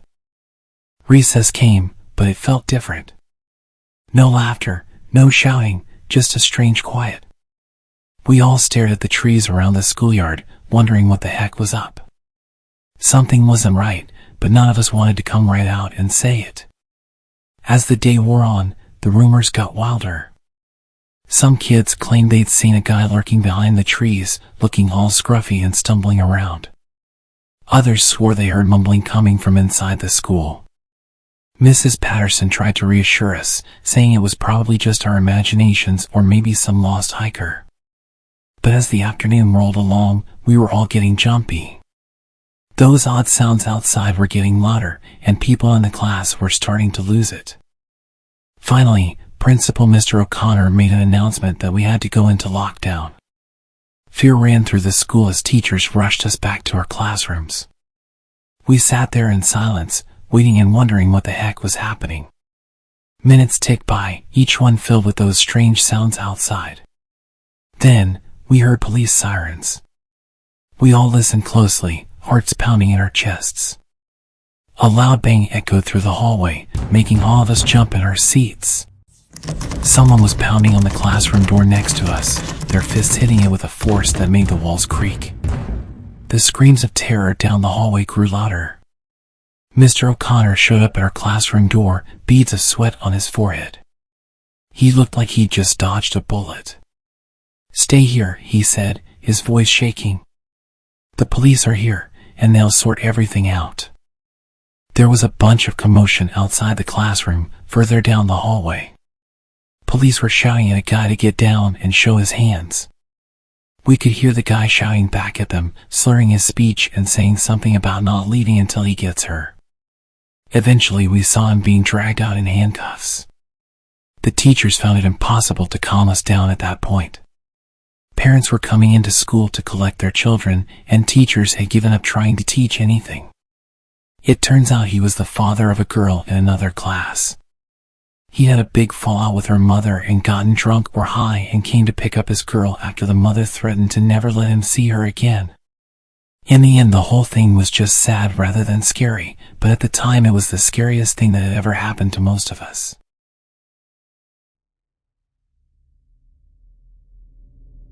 On a bitterly cold winter night, I found myself in the kind of situation that would chill any parent to the bone. My 2 young kids sat shivering in the back seat of our car as I tried to keep my composure. We were stranded on a snow-covered road in the middle of nowhere, far from the nearest town. The car's engine had sputtered and coughed its last breath a while ago, and my phone had no signal. Desperation clung to the cold air as I tried to reassure my children that help was on the way. I had called a tow truck, but it seemed like hours had passed since then, and the icy darkness was unrelenting. Just as I was losing all hope of being rescued, a set of headlights appeared in the distance, slowly growing brighter. Relief washed over me as a man pulled up in a pickup truck. His frosty breath covered his face in the cold night air. "Looks like you folks could use some help," he called out. His voice was friendly, but something about the situation had my guard up. I was hesitant, but the thought of my children suffering in the cold pushed me to accept his offer. "Yes, thank you," I replied, trying to hide my unease. "We've already called a tow truck, but it's taking a while." The man didn't waste any time. He opened the hood of my car and started tinkering with the engine. His hands moved deftly, almost too quickly, and I couldn't shake the feeling that something was off. As the minutes turned into what felt like an eternity, the man turned his attention to my children. "You know, it's pretty darn cold out here," he said, looking towards them with a warm smile. "Why don't you let them sit in my truck? It's nice and toasty in there." I hesitated, glancing at my children. They were practically blue from the cold, their teeth chattering uncontrollably. "No thank you, we're okay," I stammered, trying to muster some courage. But the man was persistent, insisting that it was the best thing for them. "It won't be long, just until I get this fixed up," he said, his smile never faltering. "I've got hot chocolate in the truck, they'll love it." The children began to whine, their tiny voices filled with misery. I felt a lump form in my throat. "All right, just for a little while," I relented, my heart pounding in my chest. As my son and daughter climbed into the stranger's truck, I watched anxiously from a distance. Minutes turned into what felt like hours as the man continued to work on my car. I couldn't shake the feeling that something was terribly wrong, and my mind raced with dark scenarios. The kids wrapped in the stranger's blankets seemed oblivious to the unsettling atmosphere that had settled around us. They giggled and chatted about how cozy and warm the truck was. My daughter even mentioned how nice it would be to spend the night in a comfy bed instead of the cold car. The stranger, who had been fiddling with my car engine, suddenly looked up and said, "You know, the nearest town is only about a half-hour's drive from here. I'd be more than happy to take your kids there, get them a warm meal and a place to sleep for the night. It's not safe for them to stay out here." My heart raced as my children's faces lit up with excitement. They began pleading with me to let them go, their voices filled with innocence and trust. "Mom, please, it'll be fun," my son exclaimed. Despite the freezing cold that still gripped me, a chill of a different kind ran down my spine. I absolutely hated everything about this situation. I needed to protect my children, but letting them drive away with a stranger obviously wasn't an option. But neither was freezing to death. They weren't helping the situation at all. I hated how naive they were, and I hated how they would ignore my attempts to give them a serious stare when I was trying to communicate to them that we were in a bad situation. The stranger's insistence, coupled with my children's growing enthusiasm, created an agonizing dilemma. I mustered all the politeness I could, and replied, "Thank you so much for your offer, but the tow truck should be here soon, and we'll be on our way. We wouldn't want to trouble you any further." The man's expression changed. His eyes narrowed as he glanced at me with a hint of frustration. "Ma'am, I'm just trying to help. It's not safe for your kids out here in the cold. I promise, I'm a good guy." The standoff continued, my heart pounding in my chest as the tension thickened.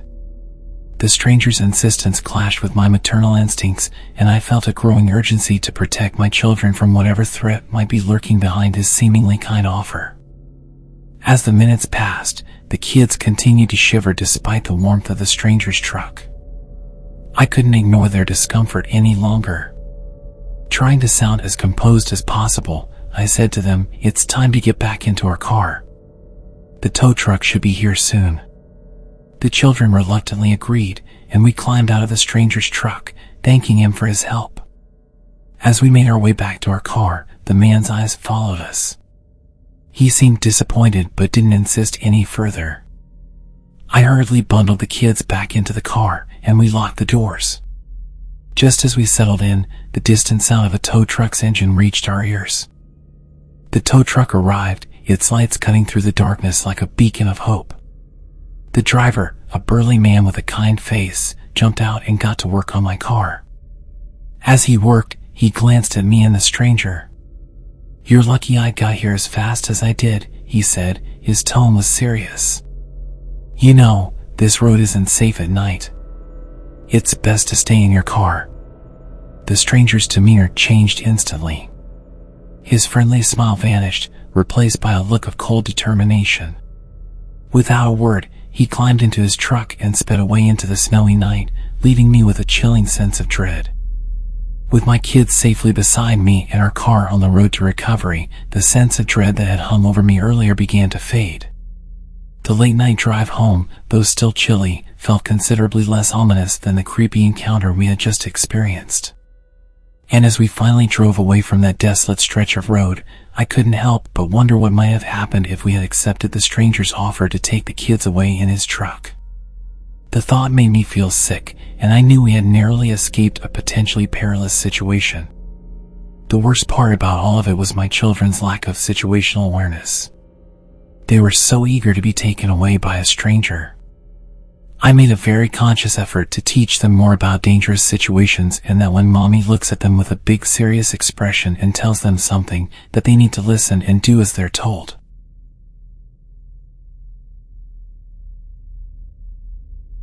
I had been chatting with this girl online for weeks, and she seemed like the perfect match for me. So when she suggested we meet at hers, which happened to be in the middle of nowhere, I couldn't resist the adventure. My GPS had guided me through the labyrinth of back roads, with the promise that I was nearing her location.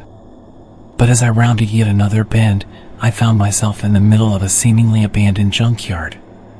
Rusty old cars and worn-down buildings loomed in the darkness. The place was only lit by my car and the moonlight. Confusion turned to fear as I realized this was the wrong place. Panic set in when the harsh glare of headlights suddenly appeared behind me. A group of burly men, their faces obscured by the shadows, blocked my way and surrounded my truck. One of them, clearly the leader, approached my window. His eyes were filled with suspicion. "What the hell are you doing here, boy? This is private property." My words tumbled out in a rush as I explained my predicament, that I was supposed to meet someone nearby, but my GPS had led me astray. They exchanged glances, their suspicion turning into a sinister grin.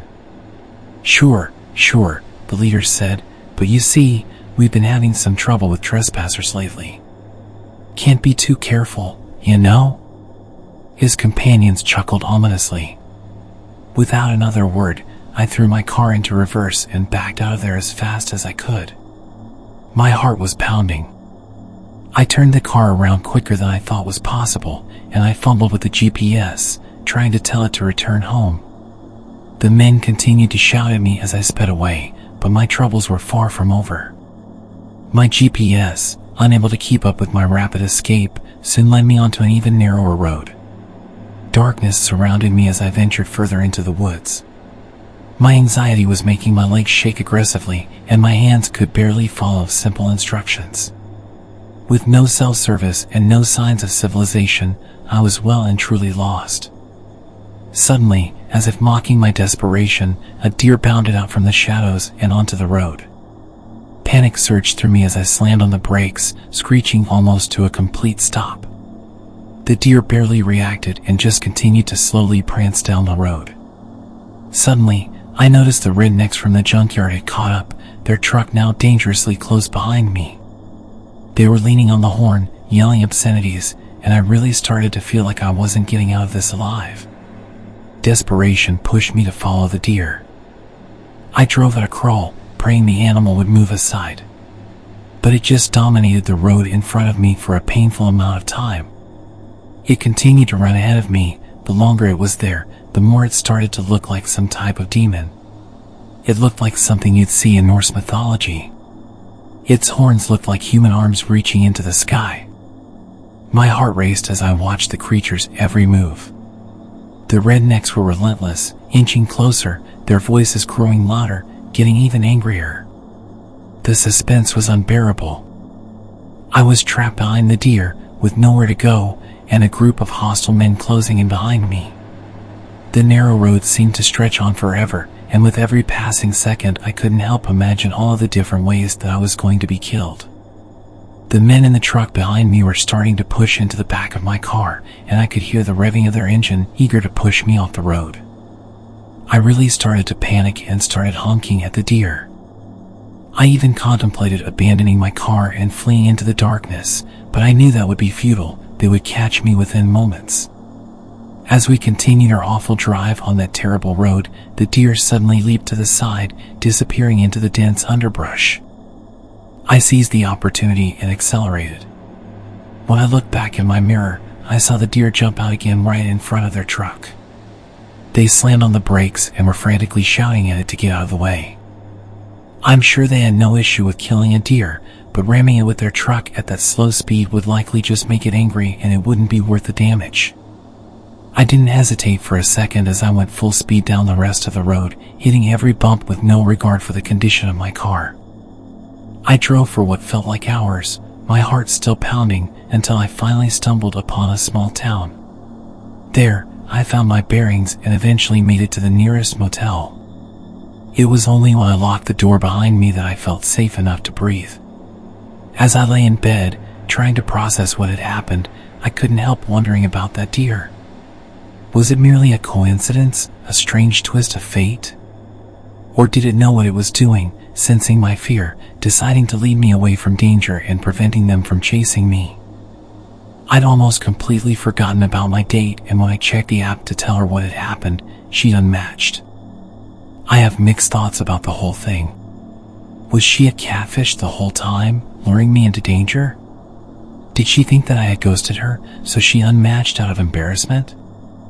I kind of believe that she set me up, either as a prank or as part of the junkyard group. What their plan was, I'm not sure.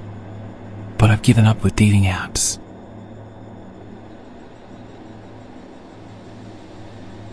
A few years back, I'd just gotten my first bike. As a young female rider, I often attracted unwanted attention. People couldn't help but notice me as I cruised through the streets. It was exhilarating, and I loved the feeling of the wind and the freedom of the open road. Most bikers I came across were so kind and welcoming, and there's a really strong community. But there were times when the attention crossed a line. One evening, I was riding home after a long day. The sun was setting, casting a warm glow across the sky. The road was quiet, just the way I liked it. My bike growled beneath me, and for a moment, everything felt perfect.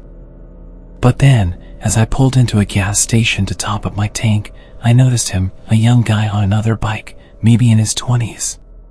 He parked beside me, and our eyes met. I offered a polite nod, thinking he'd move on. Instead, he removed his helmet and started chatting. He had a friendly smile and an easygoing demeanor, and although his confidence was admirable, something about his persistence set me on edge. We talked for a few minutes about our bikes and the thrill of riding.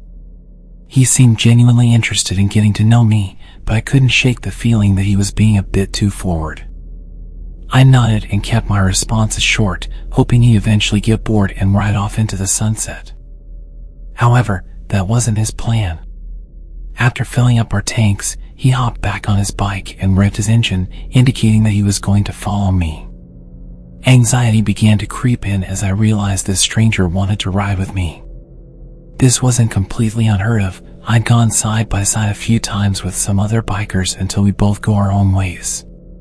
But I was heading home, and I didn't want to be followed. As the miles rolled by, he continued to ride beside me, occasionally trying to impress me with a wheelie or a burst of speed. It wasn't overtly creepy, just persistent. I decided it was time to lose him. I knew my bike and its capabilities well, so I hit the throttle, speeding away from him. The wind rushed past me as I pushed my bike to its limits. He caught up again and I realized that I wasn't going to lose him. I decided to pull over and he pulled up next to me. He was so proud of himself. He took off his helmet and had a massive grin on his face as if we'd been playing a fun game. I told him I was heading home now and that I'd see him around. He continued smiling at me and told me he'd make sure I get back safe. I really wasn't in the mood. I kind of snapped and told him directly that I was good and didn't need an escort. Just as I started to leave, I gave him a wave. One last attempt to make it clear that I was saying goodbye, leave me alone. He'd rested his helmet down, so it took him some time to get ready. I managed to get some serious distance this time. Glancing back, I saw him in the distance, desperately trying to catch up. The adrenaline was pumping through my veins as I weaved through the winding roads. But the persistent rider wasn't giving up. He was closing in fast. I could hear the roar of his engine growing louder, and I knew I had to make a decision. Ahead, the road took a sharp turn. I had to slow down to navigate it safely. That's when he saw his chance to overtake me. He revved his engine, racing forwards. But he misjudged the turn, and before I knew it, he slammed into the wall with a deafening crash. My heart pounded in my chest as I watched in shock. He flew over the barrier, disappearing into the darkness. Without hesitation, I screeched to a halt and rushed to the edge. I pulled out my flashlight and shined it into the water, desperately trying to spot him. It was almost pitch black and I'd barely even seen how far he went. All I know is that I saw him fly straight ahead. He clearly landed in the river, but it was really wide and visibility was minimal. I shouted for him whilst pulling out my phone to call for help. The river was moving fast. He could have easily been miles downstream by the time help arrived. I stayed there for hours that night, searching for this stranger, desperately hoping that we'd find him. I had this awful feeling of guilt. One moment I was racing away from him, the next, I wanted nothing more than to see him alive and well. I still wrestle with the idea that it was my fault. I didn't even give him a chance to explain why he was going the same way as me. They never did find his body. That river has claimed many lives over the years, and I feel like I contributed to it.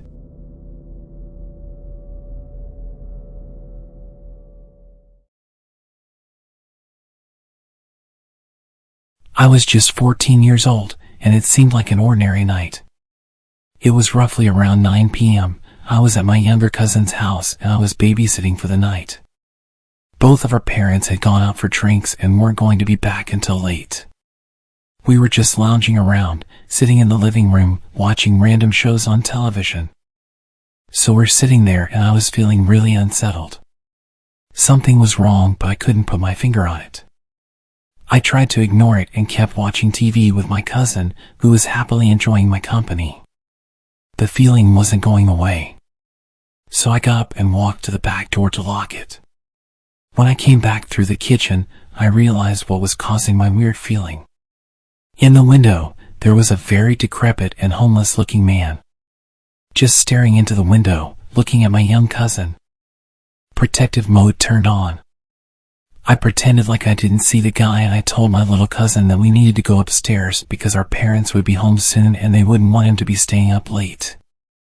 I went upstairs and put him to bed, knowing damn well that there was a man outside that wanted to get in. At the time, I was about 125 pounds and 5'8", and I played football for my school. If I remember correctly, I went downstairs and straight into the kitchen and grabbed one of those meat tenderizing hammers. I turned back to the window where I saw him before. He wasn't there. So I ran back to the front door and checked that it was locked. Both the deadbolt and the knob were locked. I ran back upstairs with my meat tenderizer and went into my cousin's room and sat down in front of the door. He asked me what I was doing and I said that he didn't need to worry about it and that he should keep his head low. I called the cops and then my dad and uncle. Cops said they would take half an hour and my dad and uncle were 45 minutes away. All of a sudden I hear a window shatter and the sound of heavy boots walking around on the tiles.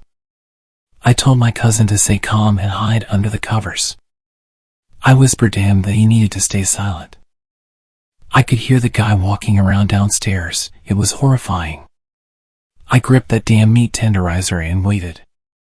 About 5 minutes pass and then I hear the boots walking upstairs. At this point I was having a freaking heart attack. My cousin's door is no more than 10 feet from the stairs. I heard him opening the doors to my uncle's room.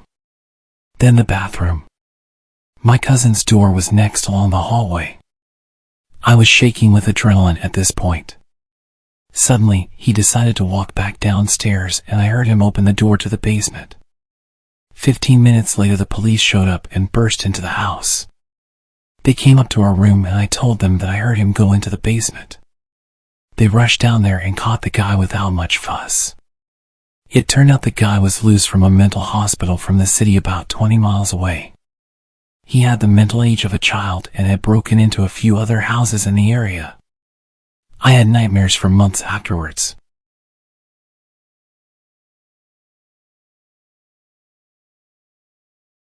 About 10 years ago, I lived on my own and didn't have much company. I was quite depressed at the time after losing my girlfriend to a drunk driver. I was enjoying a beer and watching the sunset on the back porch when I saw a large, scruffy man emerging from the tree line. My heart skipped a beat as he stumbled towards my house in a menacing way. Living alone, I often used my backyard for target practice. And at that moment, I was immensely grateful for it. Instinctively, I rushed to bolt all the doors while frantically dialing the police. What I didn't know was that this intruder had broken in the day before through a basement window and had spent the night squatting there. He had left the basement door unlocked, and at this point, he made his way inside the house and was making his way up the stairs towards me. I gripped my rifle, aiming it at the approaching man as he descended the hallway. I shouted at him, ordering him to stop and get on the ground, but he just kept walking towards me. I fired the first round, loaded with rock salt, but he showed no reaction, undeterred. I quickly followed with a rubber bullet to the chest. Yet the drugged-up guy, who was clearly out of his mind, continued advancing. This guy was huge, at least twice my size, and I realized that whatever drugs he had in his body were going to push him through any pain that a rubber bullet would inflict. He was backing me into a corner. I desperately begged him to stop and warned him what would happen, but he just moaned at me like a zombie and lunged towards me. I took my third shot. I can't recall whether it was buckshot or a slug, but it left a gaping hole in his chest. It barely even slowed him down. He kept coming, and in a frenzied struggle, he wrestled me to the ground. He was moaning and coughing up blood. Suddenly, he grabbed my face with both of his massive hands and started squeezing my head. It was utterly terrifying. I could feel him trying to burst my skull open like a balloon. I don't know how long it actually lasted, but it felt like forever.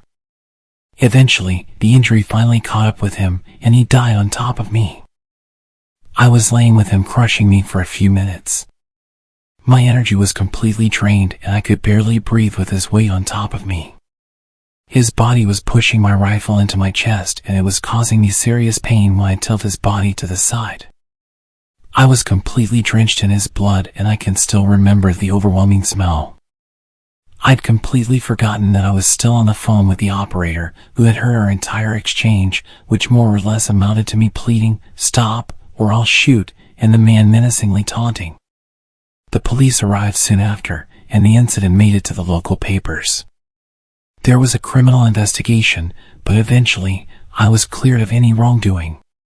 It turned out that the intruder was wanted for murder of an elderly couple in Baltimore and had somehow made his way 50 miles up the road into a rural area.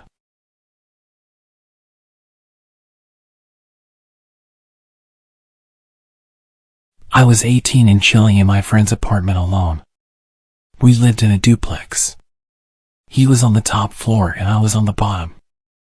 Ironically, I was watching a horror movie when I hear something huge come through the front door and into the kitchen. I got up to see who was there. We threw huge parties all the time, so it wasn't really that odd for some random to just show up. But then I saw this dude. He was a huge country boy wearing overalls and holding a huge butcher's knife, just looking at me while standing in the kitchen. I might have said something, I don't remember. But I promptly rushed out of a side door, ran into my apartment and locked all the doors. I don't remember who I called or exactly what happened, but I know I waited until I couldn't hear anyone moving around upstairs anymore and crept back in. Big guy was passed out on the couch. Turns out he was on parole for domestic abuse charges, had gotten super sauce downtown, and made it to the apartment where he used to live. He was arrested and we never heard from him again, so I assume his parole didn't go too well.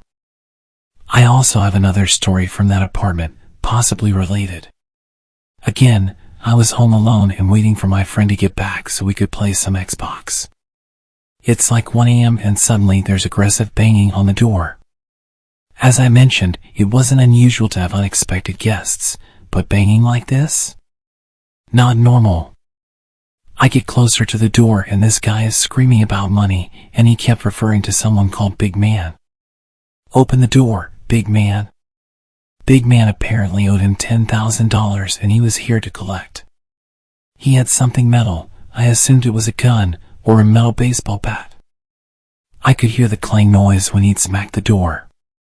I was pretty high at the time and didn't know what to do, so I just stood on the other side of the door for about 20 minutes whilst he shouted abuse and tried to kick the door down. Pretty dumb, but I was young and stupid.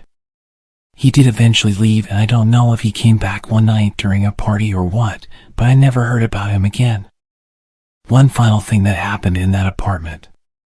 It was the day after a party, my flatmate was once again out and it was just me at home.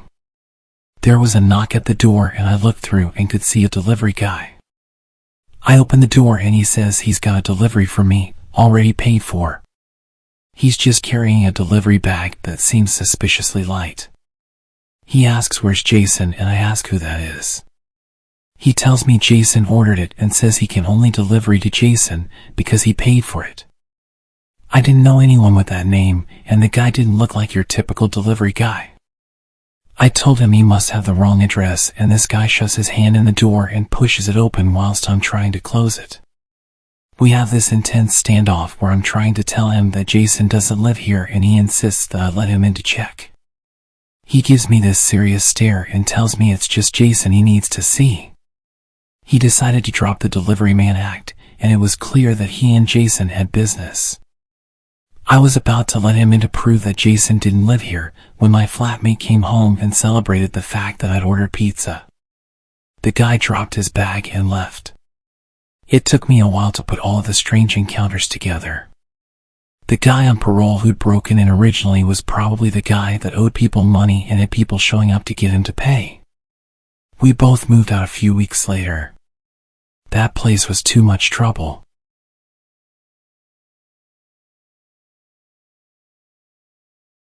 I was 13 when this happened to me. I stayed at my friend's house almost every weekend. She had a huge bedroom and I just lived with my mom in a small apartment, so whenever I stayed there it felt like I had a taste of what a real family home felt like. That would be true if it wasn't for the constant arguing that I'd hear from her parents.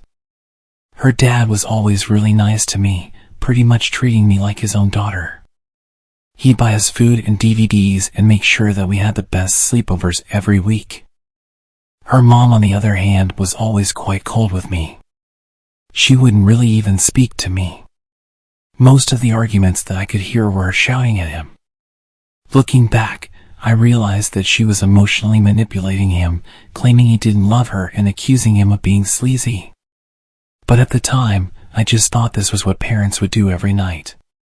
Anyway, we would mostly just turn up the TV and distract ourselves from the shouting, and usually we'd have a really good night. This night was different. Her dad basically rushed us up to her room and we could tell he was stressed. I tried asking my friend about her parents, but she just deflected and said she didn't want to talk about it. We did our makeup and hair and tried on different outfits throughout the night, and within a few hours we were almost falling asleep whilst watching the first Twilight film. Suddenly we could hear her parents arguing really loudly. There were bangs and the sounds of things smashing. This wasn't normal. I could hear her mom practically screaming at her dad, throwing the usual accusations and seemingly hitting him.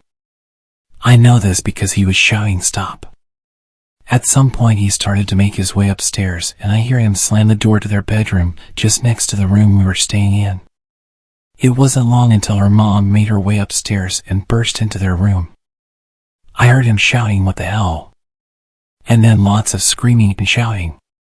The whole house was practically shaking as they were throwing each other around their room and knocking into the wall. I felt really uncomfortable at this point and asked if we could lock the door. My friend agreed and reminded me to be quiet. Just as I clicked the lock, the screams and shouting went silent. My friend and I stared at each other, waiting until we heard one of them go downstairs or to make any kind of noise. Nothing. We waited for minutes, listening at the door and speculating what was happening. Had they just gone to sleep after all that shouting? Unlikely. Suddenly, I hear footsteps and rush back to bed.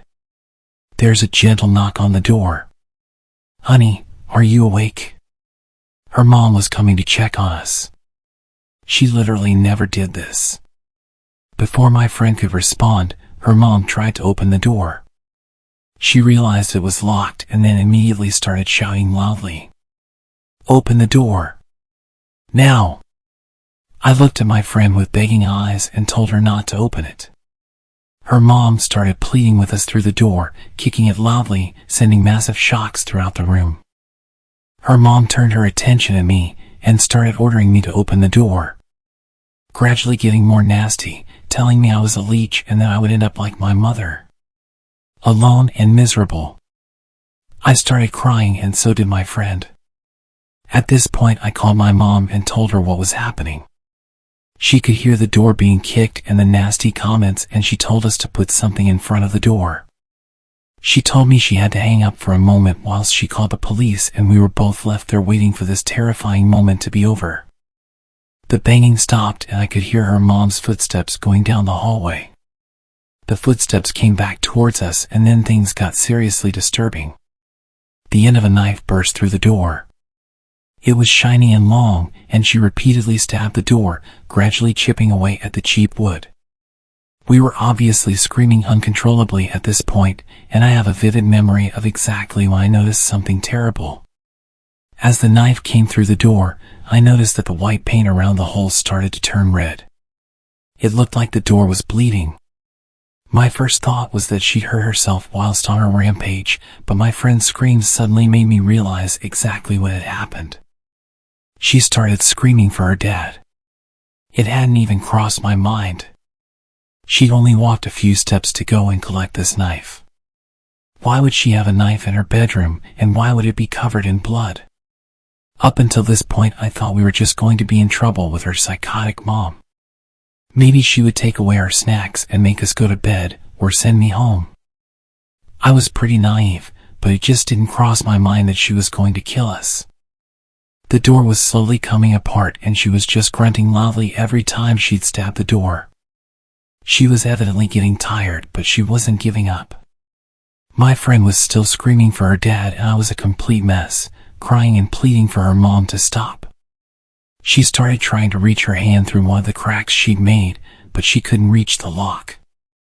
At this point, when she'd reached for the lock through the smashed door, she was ripping her skin along her forearm, desperately trying to get in. Her arm was flailing around through the hole. We both cuddled up in the corner of the room, exhausted from all the crying. She was going to get through and there was nothing us small girls could do to stop her. We both hear something that makes us stop sobbing, and we look directly into each other's eyes. Police sirens. The cops were here and we were going to be saved. Her mom clearly heard them as well, because she started going feral on this door. She was screaming and smashing at it with both hands, occasionally stabbing wildly at the hole she'd made. We'd thrown a small bedside table and a chair next to the door, which lined up perfectly with her wardrobe, creating a line of furniture that perfectly blocked the door from opening, even if it was unlocked. The cops started banging on the front door, and she made the choice to violently shove her arm through the hole, ripping open her arm. I watched as she pushed through the pane, finally reaching the door lock. She'd done it. She was nearly inside. She opened the door a few inches before our barricade stopped her from pushing it any further. Her hand once again reached through and started clawing at the bedside table we put there. She was gradually moving it, and it was clear she was making progress. She pushed through enough that her shoulder was now in the room and her arm was slowly shifting the table to the side. All while this is happening, the police are smashing the front door, reacting to our terrified screams. All at once, we hear the door downstairs give way, the cops shouting for us, their footsteps running up the stairs. Her mom must have used all her energy to force the door open and lunged straight towards us. We were crouched in the corner, unable to quickly react. She landed on my friend and gripped her neck with ferocity. I remember how fast she turned purple. She was still holding my hand and struggling wildly, trying to get free whilst her own mother was choking the life out of her. The cops burst into the room, immediately tackling her to the ground. There was so much screaming and shouting and flashlights, and I think they even used a taser. It was overwhelming. My friend lay next to me, barely breathing and having a seizure. They ran to her aid, and one female cop kept checking me and asking me if I was okay, scanning me for injuries and trying to get a response from me. I think I just froze at this point because I don't remember much of what happened after. I know we went to hospital for a while, and I remember them putting a shiny blanket on me, which made no sense to me at the time. Throughout the night we learned that her dad had been stabbed to death. I think he had over 80 stab wounds, all over his body. Her mom was sent to a psych ward and remains there today, over 10 years later. I never saw my friend again after that night. She was sent away to live with her grandparents. It completely messed me up for years. I was a dark and troubled teenager. Even now I have terrible anxiety around staying at other people's houses. I used to dream about having both parents living at home together, but I realize now that my home life was much better than what my friend had. If you're enjoying the video, please show your support.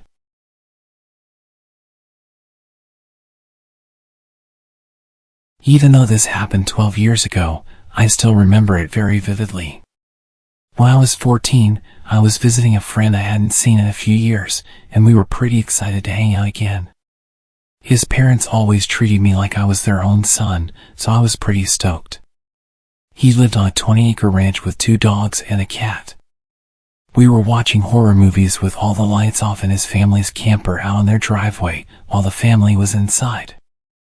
We went inside to get pizza, popcorn, and other junk food at around 12. My friend fell asleep pretty early, going to bed at 2 a.m. I was playing GTA when I heard the dogs barking very loudly. I brushed it off, thinking one of the ducks or chickens was messing with the dogs, or maybe even a deer or a coyote.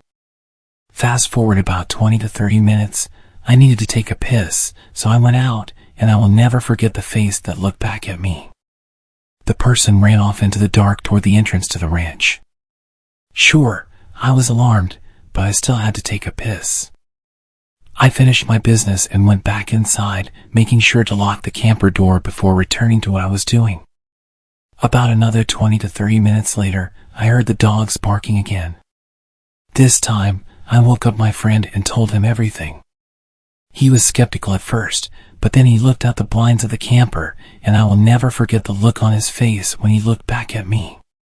We called his parents, and his dad answered. He told him everything, but he thought we were trying to pull a prank. He laughed, saying, "Y'all boys aren't gonna get me." Nice try though. I started to confirm that we were being honest, and when he heard the panic in my voice he realized we were being serious. He quickly rushed out with his gun and threatened to shoot whoever was on their property. We heard all this from inside the camper, and we were terrified. We heard a blood-curdling scream, and then 3 gunshots went off. We went outside, and we saw a guy on the ground. My friend's mom called the cops while all this unfolded. They lived out in the country, so it took about 25 to 30 minutes for the cops to show up. Now the entire family was outside, terrified. The youngest of them all, whom we'll call Jacqueline, was crying. Not just because of the dead man about 20 feet ahead of her, but because the man had killed one of the dogs, maybe because it was very loud. Then the cops showed up, and it turns out the man was a prison escapee from just 15 miles away from my friend's house. We don't know why exactly the guy was there, but he was put behind bars for killing 2 people. Still to this day, we don't know if he was there to kill us.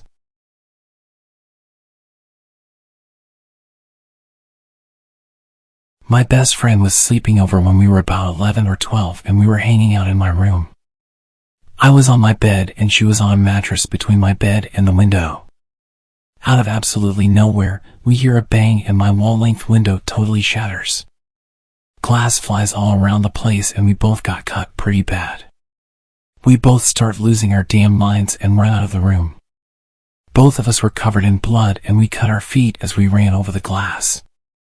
My dad flies into action mode and locks us in the pantry, grabs a kitchen knife and runs into the backyard to look for anyone who may have been behind the window smashing.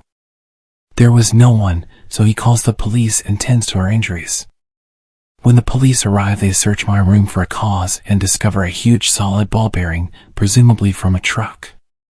It had landed less than 20 centimeters from where my friend's foot had been. If it had hit one of us, it could have killed us. There is no roads or anything near us, and my room faced into the back fence, so to this day we still have no clue where it came from or how it was traveling at such a speed. It cleared multiple fences and smashed a window. Easily traveling at least half a mile to the nearest road, if that's where it came from. My mom had been out getting us McDonald's while this whole ordeal went on, so she was more than a little shocked when she arrived home. It still makes no sense to me how something like that could have been launched so far, at such an angle to hit my window. My dad thinks it fell off a plane, but what are the odds of it landing on us?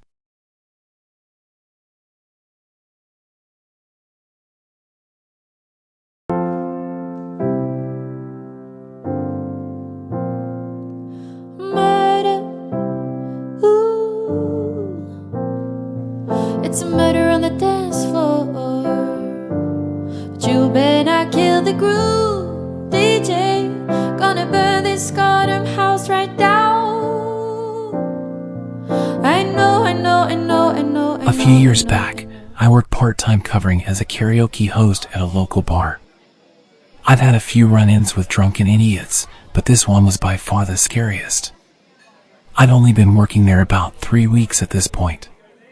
Prior to me, it had been 3 different girls hosting, so I was the first guy. While training, they warned me if I ever felt uncomfortable to call for security.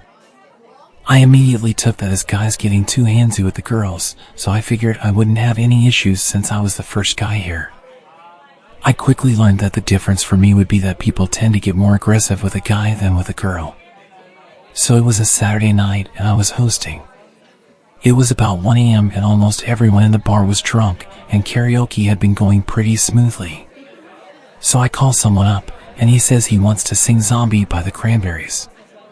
Problem is, someone sang it like 40 minutes earlier, and one of the few rules we have is no repeat songs. He immediately starts ignoring me telling him this and just keeps repeating that he wants to sing that song. Finally, I get his attention and explain to him that he can't, it just isn't happening. He immediately steps to within about 6 inches of me and says, "You're gonna let me sing that effing song." He then turns away and starts talking into the mic. I tell him one more time, either you sing something else or you don't sing. He then tells me to kill myself and starts ranting about it into the microphone. He was a weird guy. He looked like he'd been crying and he was quite drunk. So now I'm actually mad. I turn his mic all the way down, turn mine all the way up, and call for security. One of the bartenders immediately starts coming towards the stage and the guy turns to get in my face again.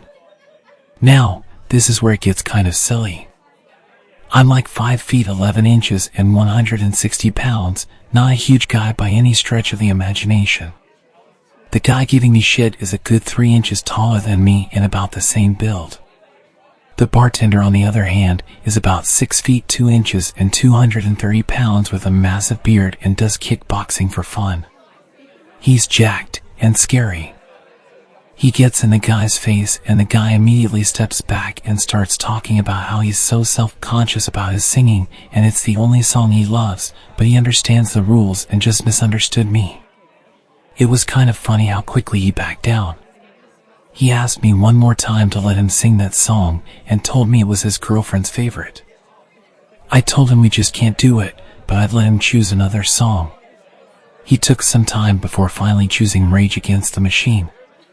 The one that explicitly says, "I won't do what you tell me."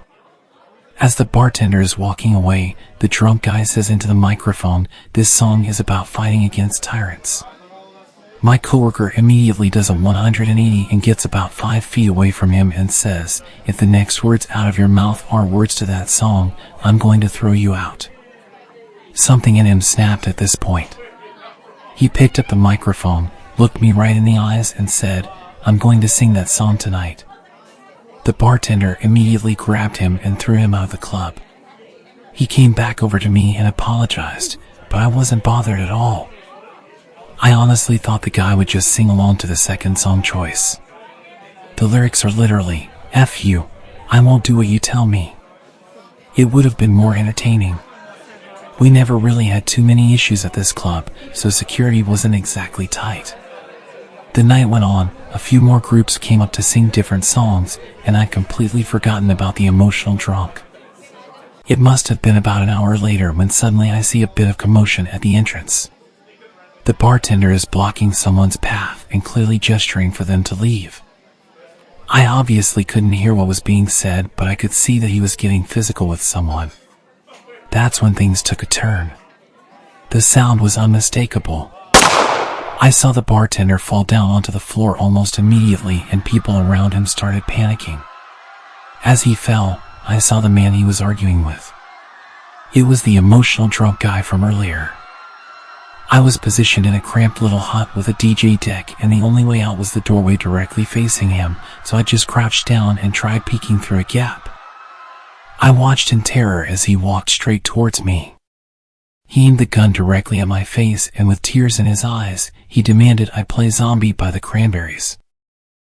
I started to talk, about to beg for my life, when he interrupted and said, "I don't care about this stupid rule."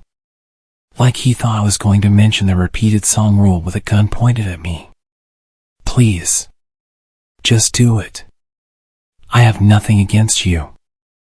I agreed to his request and told him I was finding the song. He grabbed the microphone and got into position in the middle of the dance floor. I pressed play and he immediately closed his eyes and looked up, patiently waiting for the intro of the song to end. He starts singing and I hate to say it, but he was pretty good. He was putting raw emotion into his singing.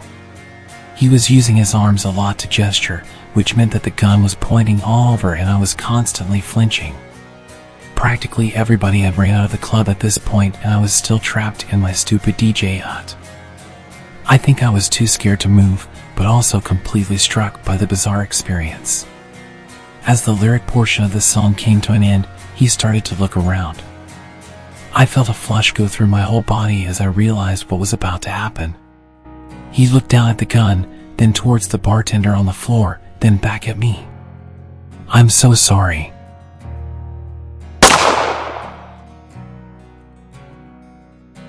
His first shot missed me, as far as I could tell. I immediately started to sprint out of my hut. I had a million thoughts racing through my head as I anticipated his next shot in my back. I'd heard stories about people not realizing they'd been shot because of the adrenaline. I was convinced I was bleeding out and about to collapse. I was running so fast, wondering why I wasn't dead yet. I jumped over the bartender's dead body and made it out of the front door. The crowd screamed when I burst out and I had cops pointing their guns at me ordering me to get down. I was alive. But why? After the cops clarified who I was, they pushed in and went to clear the club. It turns out he didn't shoot at me. He shot himself. straight in the head. Looking back, I think I understand his apology now. He never wanted to kill the bartender, he just wanted to sing that song one last time, and he was the one person in his way. Over the next few weeks we learned more about this guy. His girlfriend had just died and it broke him. They were apparently regulars at the club and that was their favorite song. I'm not sure if he'd planned on killing himself that night or if the confrontation led him to think it was a good idea, but the whole thing was so messed up. The club shut down after that incident. Nobody wanted to go there anymore, and rumors started that the place was haunted. I moved on to other things and try not to think about it too much.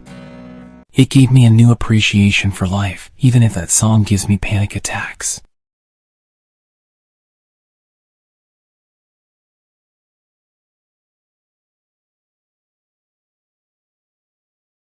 I'll start by saying I'm a 21-year-old female university student who lives in a small town in Greece. It's a safe town full of young adults, and I live in a safe area. I've never felt in danger before until that Saturday. 2 weeks ago, I was at a birthday get-together at a restaurant with lots of friends and uni classmates.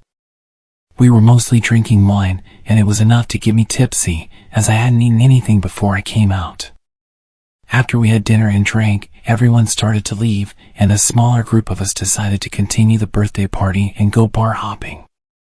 There were a few of us, the guy who was a designated driver, who was a 21-year-old male, and 3 more girls aged 20 to 21 years old. We went to some bars to dance and ended up in a typical nightclub, all of us tipsy at this point, including the designated driver. But I was the worst of them, getting really dizzy after having more and stronger drinks. After dancing for a couple of hours, the drunken feeling only got worse, so I decided to go home. I told the group that I was leaving, and they suggested walking with me. But my house is half an hour away from where the club was, and I didn't want to make anyone walk all the way there and back. Anyway, the designated driver didn't seem well enough to drive. I could feel that I wasn't exactly walking straight, but I had a sense of my surroundings and knew this road like the back of my hand. It was about 3 in the morning, so there were still people outside returning from bars themselves. I was around 15 minutes away from my house, walking past the takeaway place that was open 24/7 when I heard a guy yell, "Hey, sweetheart, don't go. I just want to talk." Since I was the only female walking on this road at this hour, I realized he must have been talking to me. I tried to take a quick look behind me and saw a tall guy in an Adidas tracksuit with a hood over his head. He was walking quickly towards me. I felt an adrenaline rush and began to walk fast. I tried to get past my drunken state and think clearly. My house was in a dark area, and I had to walk through a dark corner behind a grocery store to get there. I'm a sucker for true crime and horror movies, and this felt like a real horror story coming to life. I heard him yelling at me one more time. He was saying that he only wanted to talk, but I had no intentions of stopping. I took my cell phone out of my jacket and pretended to be on the phone, hoping this would sway him off. 5 to 10 minutes later, I stopped hearing footsteps, so I put my phone back in my pocket and let down my guard. I assumed he probably got bored and left. As I was walking, I suddenly heard his voice again, and this time he wasn't far behind me. He was walking right next to me. I felt cold sweat all over my body. "Why are you running away?" he asked. "You're so beautiful. I just wanted to talk to you." He had a thick African accent. We'd been warned by the university about people that had recently illegally come across the border. I said nothing and started to walk faster.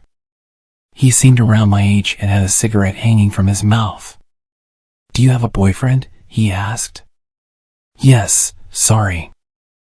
I thought that if I lied and said I was dating someone, he would stop harassing me and go away. "That sucks," he said. "He must be a lucky guy. Can I have your number? I'd love to be with you." "No thanks," I replied. "This is creeping me out, honestly." He started laughing. "I won't hurt you. I am very friendly." He stretched his hand out to me to shake my hand. I reluctantly shook it and immediately knew I'd made a mistake. He pulled me in and started to hug me. He was telling me I smell so good and I am so beautiful. I tried to pull away, but he was really strong and I was still pretty drunk. He announced to me that he will make a very good boyfriend and he will come home with me. I was in complete panic, but I knew I had to say something to get him off me. He was holding me tight for minutes, his hands were exploring my body, and I was regretting every decision that led me here. I told him I was cold and we should go to my house. He let go of me and excitedly agreed. I was only 5 minutes away from where my roommate was sleeping. I had completely sobered up at this point and was thinking about every option in vivid detail. I decided to run. I was so lucky to be wearing my flat shoes and not my heels, which I usually wore every night. I ran so fast, not even looking back. I heard him shouting, but I couldn't understand him. I turned a corner and he'd lost me. I kept running the whole 5 minutes back. I wasn't taking any risks. I got home and immediately locked the door behind me and just collapsed, completely exhausted.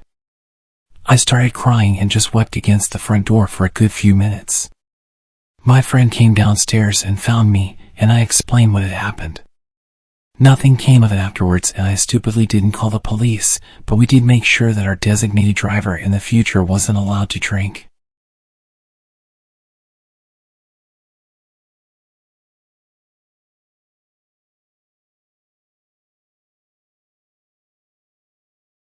This happened to me just last year.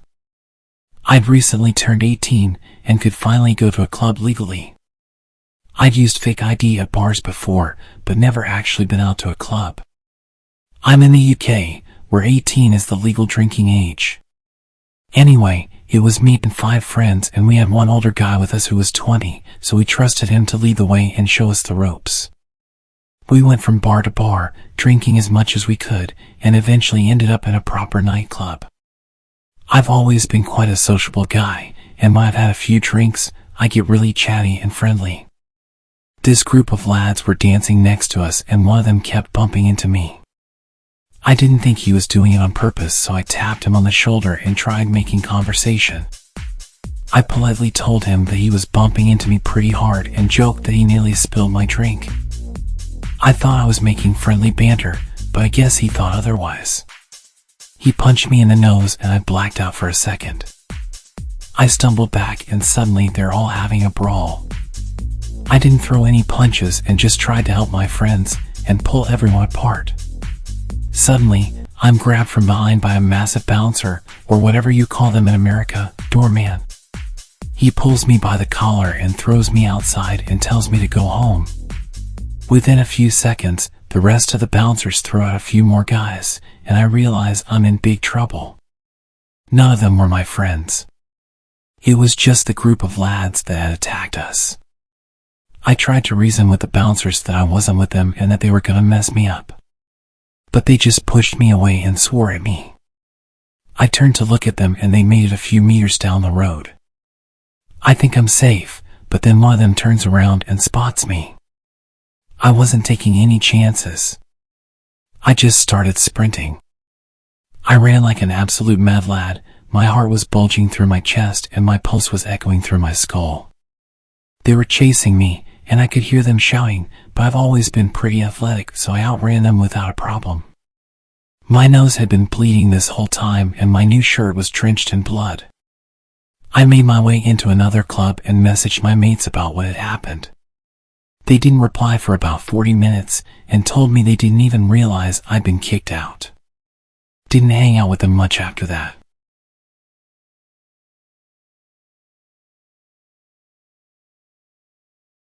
I've been with my wife Rebecca for 6 years and married for 11 months.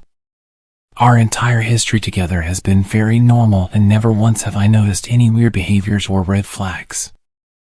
I can't stress enough how out of character this whole thing has been. She doesn't even like watching horror movies. When we first started dating, she agreed to watch The Shining with me because she knew how much I loved horror. She was so scared that she didn't even make it through half of the movie before we had to turn it off. She isn't into anything creepy, and has never been into pranks, and that's fine. But that's what was so strange about this. It's just so unlike her. I should also add that she never had any mental health issues, and as far as I'm aware it doesn't run in her family. I know some people are able to hide their mental health problems, but in the 6 years we've been together I think I have seen some sort of sign. 2 months ago, I was in the kitchen making myself some coffee. I was running a bit late that morning and knew I wouldn't be able to grab some food on the way to work.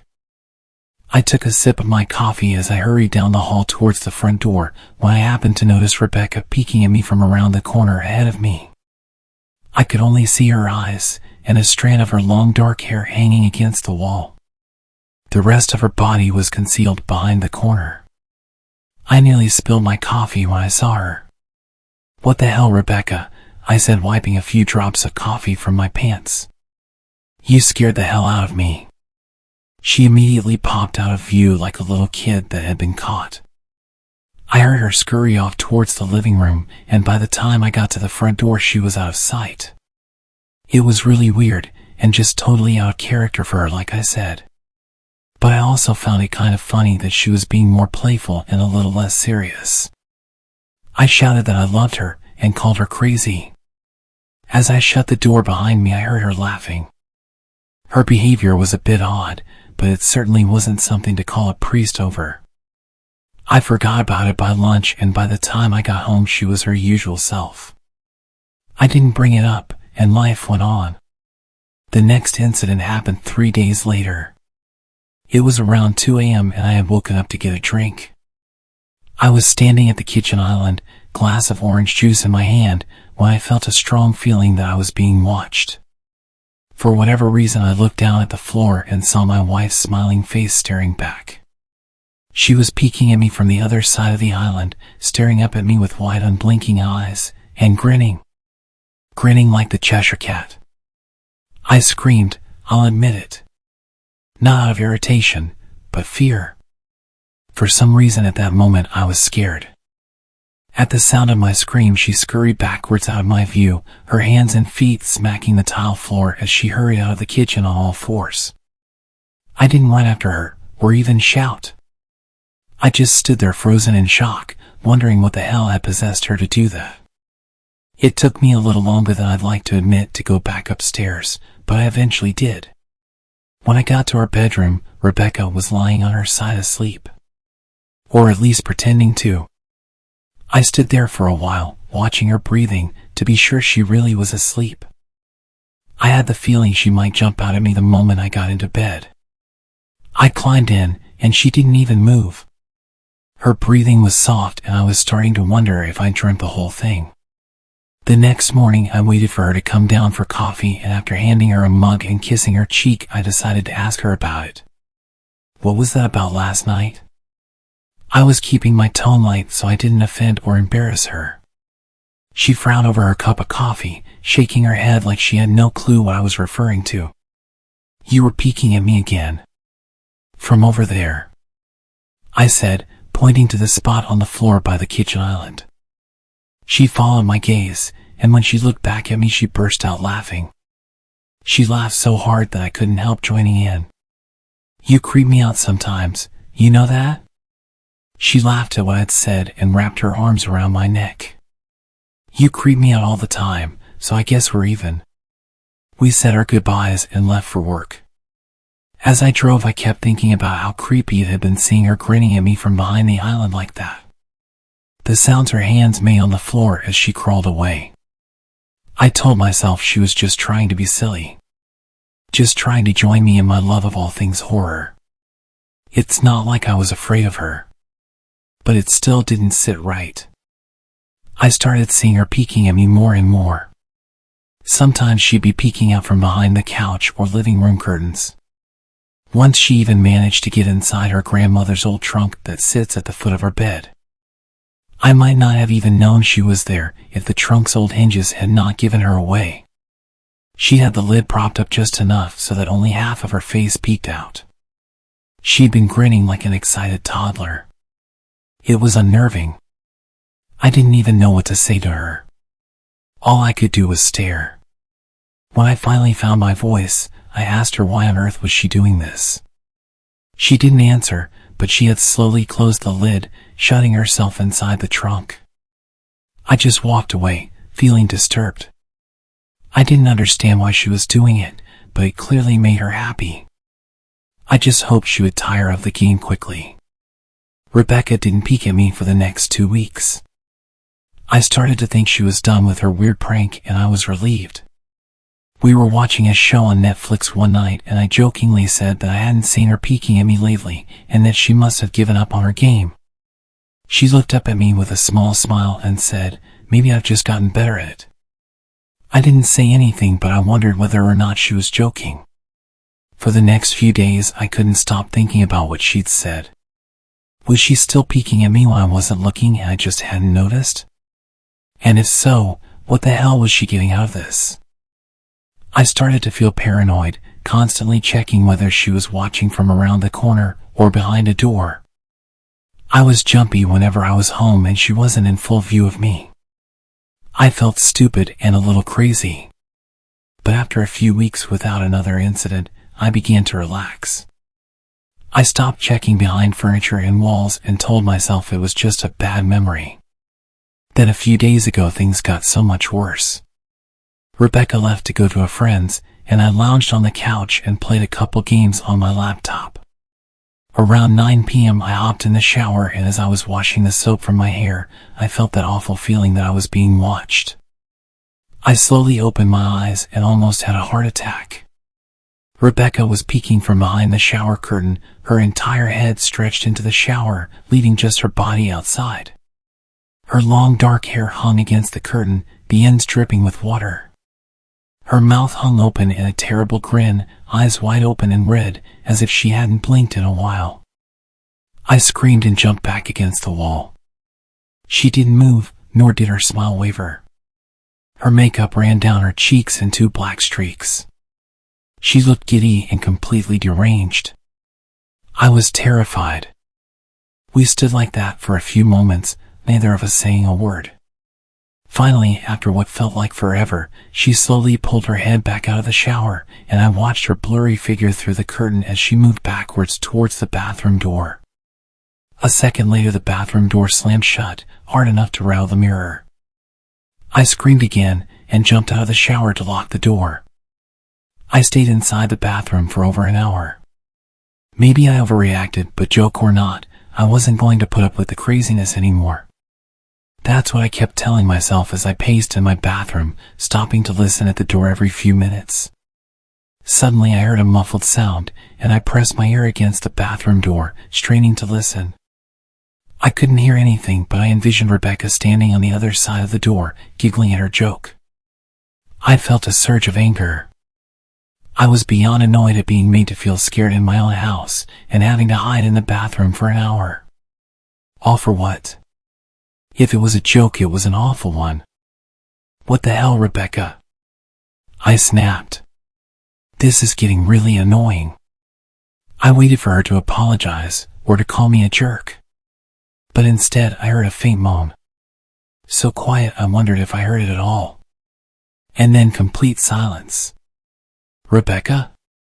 I called out, not able to even hide the shakiness in my voice. I got no response. Just my own heavy breathing.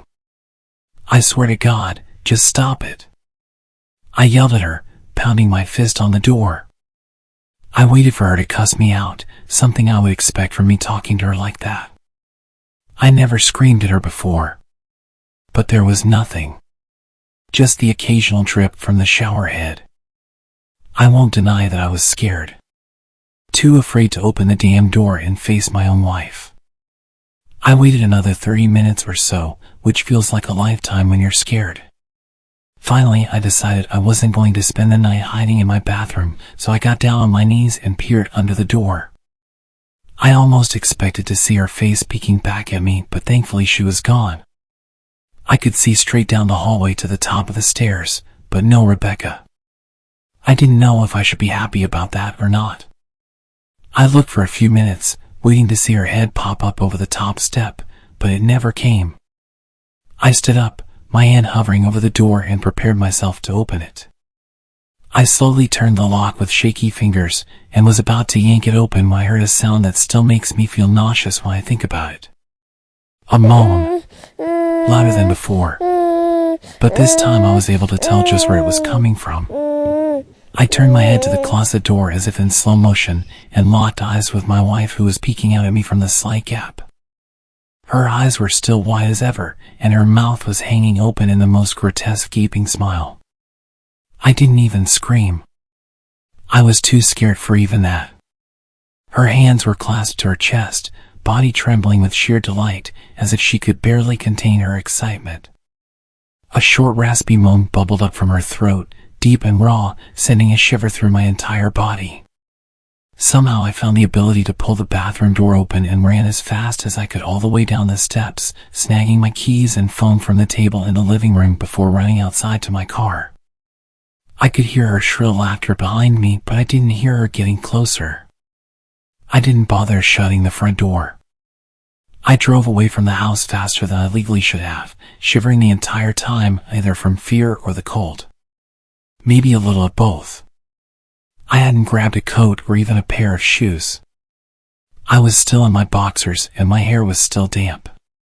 I drove straight to my brother Chris's house about 40 minutes away, ignoring any and every call and text I got.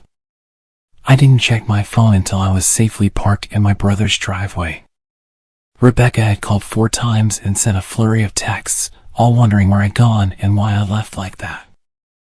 I threw my phone at the dash. I was furious at her nonchalant attitude. My brother and his wife were surprised to see me show up, especially dressed in just a pair of boxers, but told me to stay as long as I needed. Chris lent me some clothes and asked me what happened. I told him we had a fight, but didn't get into the details. I didn't want him to think I was overreacting, leaving my wife over a prank, even if it was a strange one.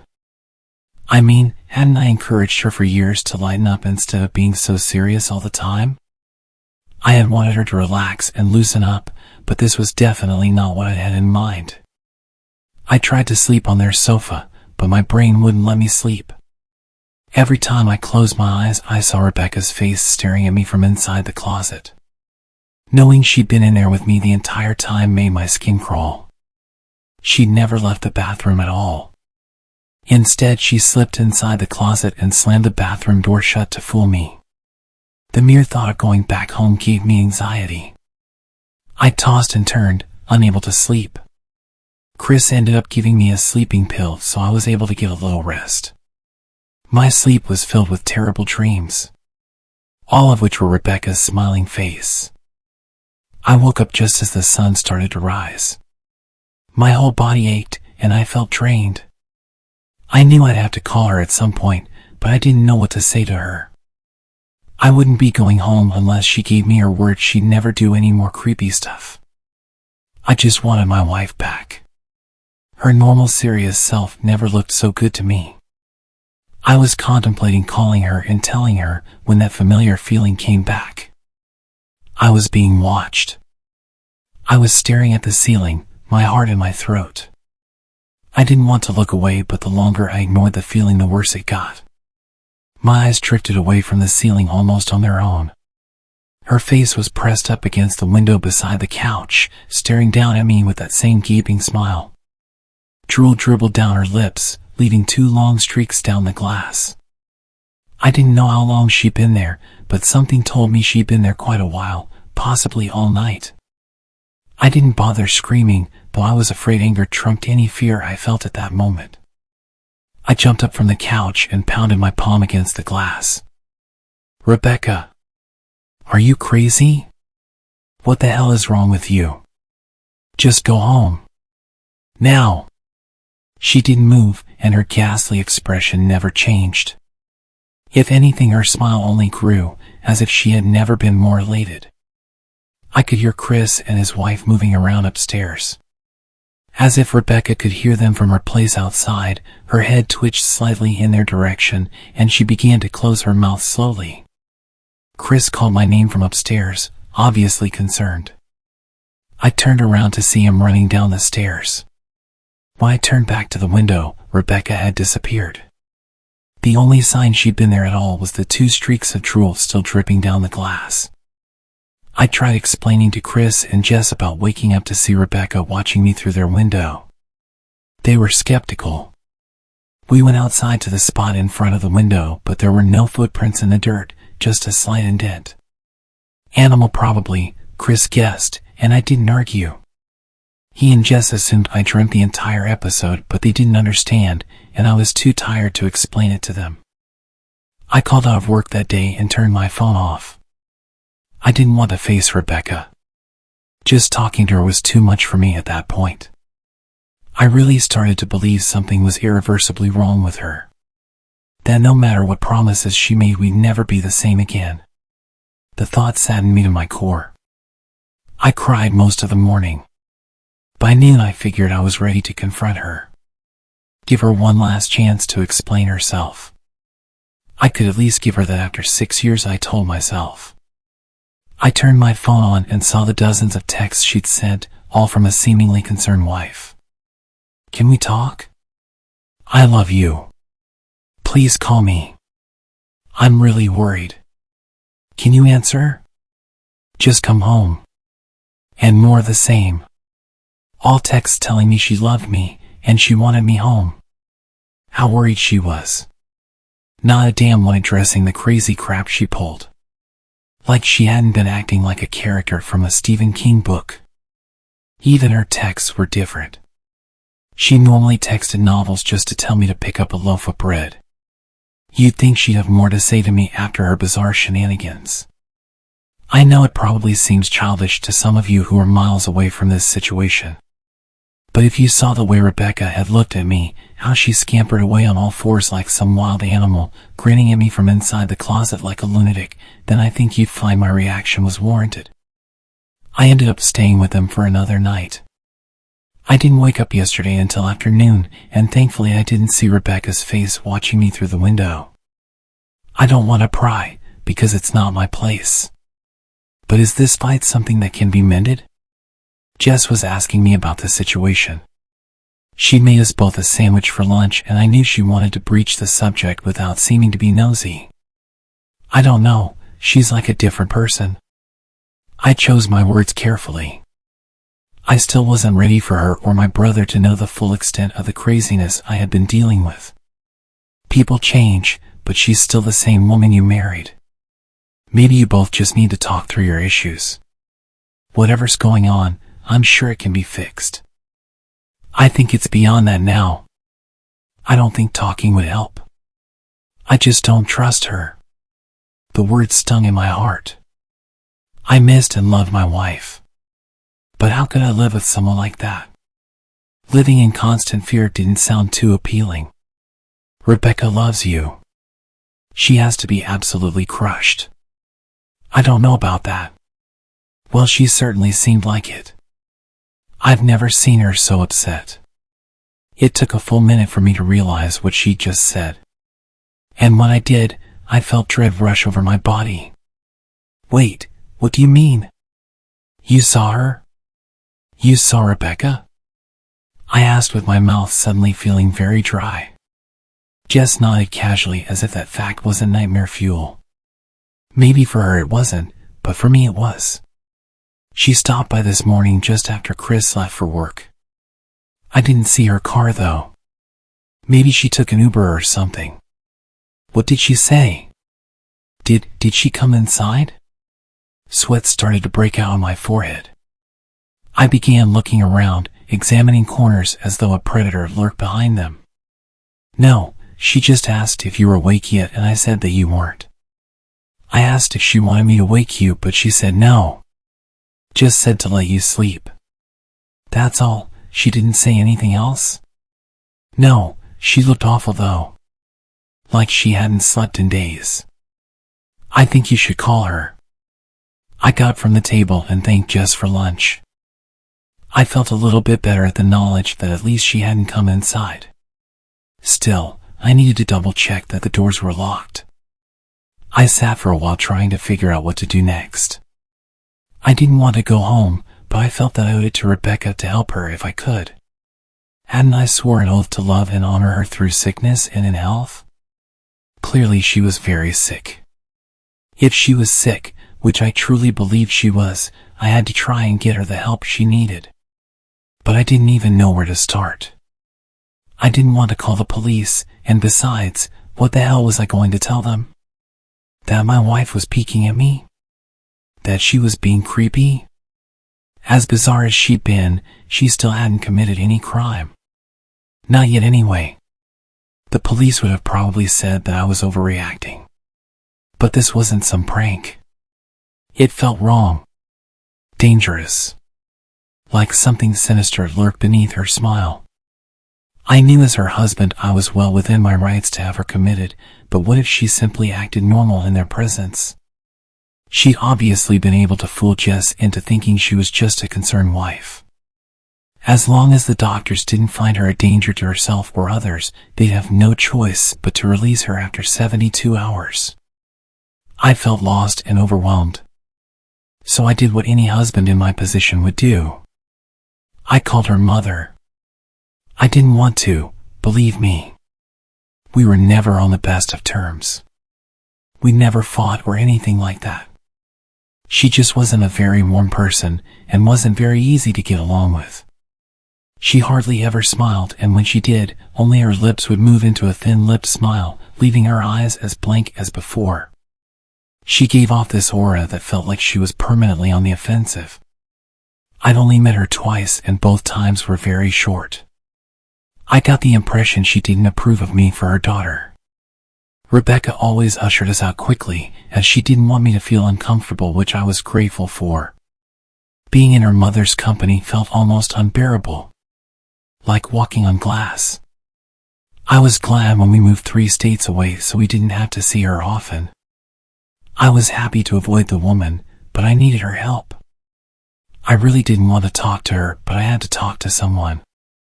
She was the only person who might know Rebecca better than me. I took a deep breath and picked up the phone. Yes, she answered, already sounding irritated. Marianne, it's me, Ben. Do you have a minute to talk? I could hear her cluck her tongue in irritation. I'm in the middle of writing some checks, but if you insist, I suppose I can spare a moment. What is it that you want to discuss? It's about Rebecca. She's been acting strange.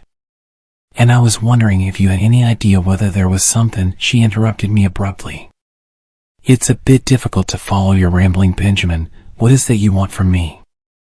I could almost see her standing there in her thin sweater and slacks, tapping her fingernails impatiently on the table. I wanted to know if you ever noticed any odd behavior? Or possibly any mental health issues?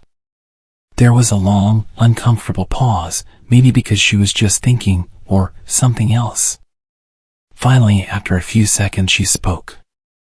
I'm not sure if this is one of your jokes, Benjamin, but if so, I don't find it very funny.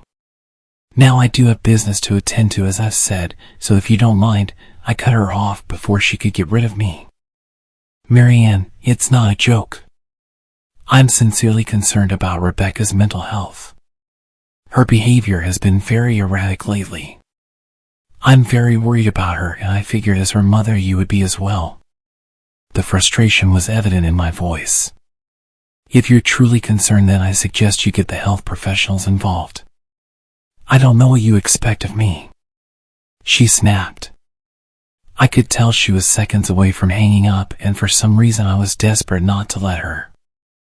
I had the feeling that she knew a lot more than she was letting on. Please. If not for me, do it for Rebecca. I heard a faint shaky intake of breath, as if she were trying to hold her steely persona together, but failing. Marianne? Benjamin, I don't know what to tell you. My only advice would be to seek professional help. Do not call here again. I tried to call out to her, but she'd hung up. I tried to wrap my head around the call and her refusal to help me. Even if she didn't like me, why wouldn't she want to help her own daughter? I couldn't understand that. I tried to replay the conversation, desperate to find something I missed. I almost gave up, until I remembered her last words to me. Seek professional help. She'd said those words with a bit of urgency. I could have just been grasping at straws, but no, I was sure her voice had changed ever so slightly when she'd said that. As if those words were very important. What had she meant? I assumed she'd been referring to medical professionals, but maybe she was referring to someone else. Someone that for some reason, she didn't feel comfortable saying directly. Or maybe I was just desperate. I waited for Chris to get home, and after a very long and exhausting conversation, I convinced them that Rebecca truly needed psychiatric help. I didn't tell them everything. I wasn't prepared to go into it yet, but I told them about our last encounter. How she hid in the bathroom, peeking at me from the closet. They were obviously shocked, but thankfully they believed me. They too just wanted to help her. Still, they didn't think it was all that serious. Weird, maybe, but not dangerous. They just kept saying that Rebecca had to be playing some kind of weird joke. Maybe for YouTube? Jess offered, if only half-heartedly. Chris didn't think we should involve the police just yet. He offered instead to go with me, and I readily accepted.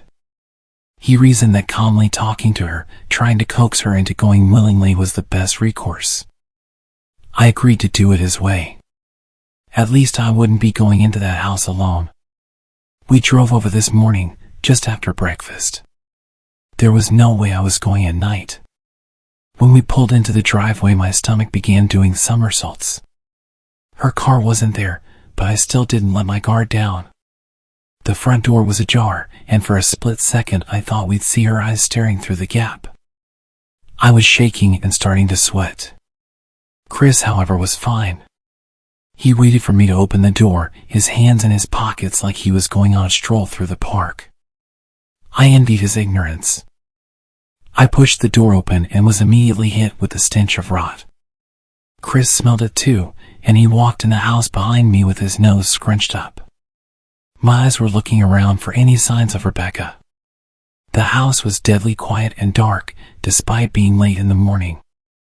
All the curtains were closed up tight, refusing to allow any sunlight inside. If I hadn't left just 2 days ago, I'd have thought the house to be abandoned. We moved through each room, carefully checking any place that she might hide, occasionally calling her name. "Why the hell are you looking under the couch? Aren't we looking for your wife?" He was looking at me like I was a moron. "Let's just go upstairs."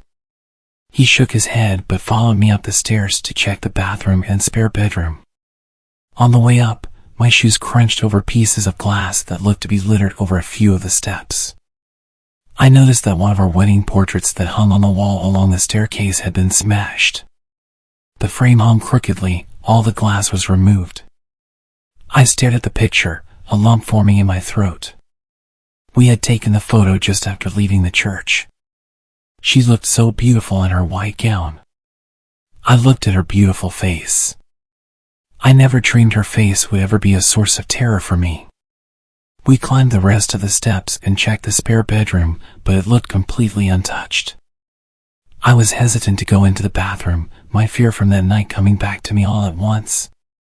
Chris noticed and offered to go in by himself, but I couldn't let him do that. So we walked in together, checking the closet and the shower. The bathroom looked as if it hadn't been touched since the night I left. "I don't think she's here. Why don't you pack some clothes and we'll try coming back tomorrow or something?" I nodded and went into our bedroom and shoved some clothes into a duffel bag. When I checked inside our closet, I found the source of the smell. I immediately started gagging. Chris took one look and lost all color in his face. He had to go stand by the stairs to get away from the sight and smell. I gazed down in shock at what lay inside my bedroom closet. Soaking into the rug were at least a dozen eyeballs, all carefully laid out in pairs. Some were as large as a coin, while others were as tiny as a marble. I stared down at the eyes she collected from small animals, and I wondered how she'd gotten them. I shuddered at the thought. Man, I thought I had it bad with my wife's shoe addiction. "Yours is in here collecting eyeballs," Chris said while gagging. "Ben, I think we should go," he called from the hall. "I'm getting nauseous." I grabbed my duffel and shut the closet door. I stepped out into the hall and took a deep breath of air. I could taste the rotten smell on my tongue and I couldn't help but gag. Who the hell lines up eyeballs in their closet like that? I tried to tell you she needed help. She doesn't need help, Ben. She needs an exorcist. You coming or what? I can't stand the smell anymore. His words died in his throat, and his eyes grew wide with fear. I didn't ask him why. I could feel it. Someone was watching me and I didn't think it was the eyes in the closet. I turned around, my eyes slowly scanning the bedroom. Christ, I whispered, as I finally saw what we'd missed. Under the bed, curled on her side, watching us with the excitement of a kid on Christmas morning, was my wife. She held her hands together just under her chin, and they were shaking eagerly. Now that she knew she'd been found, I could hear the quiet noises she was making.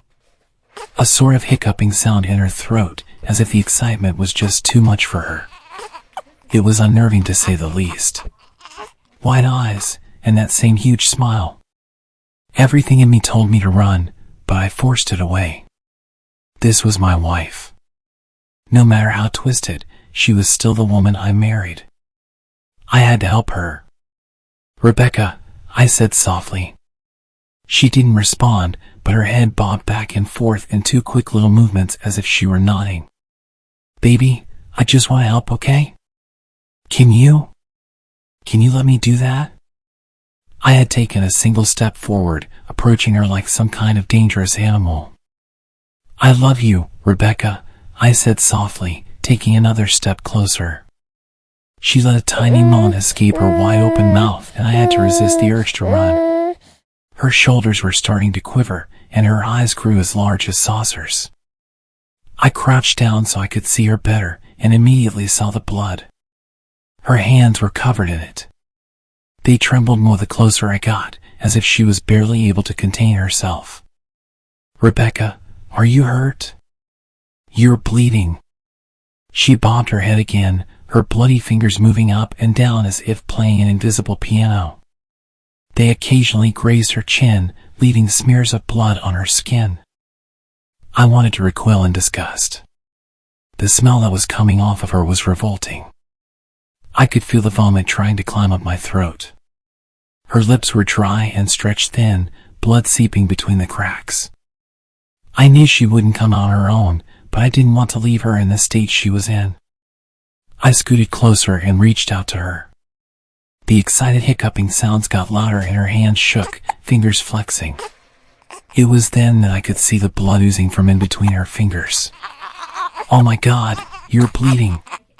Instinctively I reached out to take her hand, but before I could even touch her, her hand sprang out towards me. A sharp pain shot through my arm, and I fell back on my ass. My arm burned, and I could see the blood dripping down onto the carpet.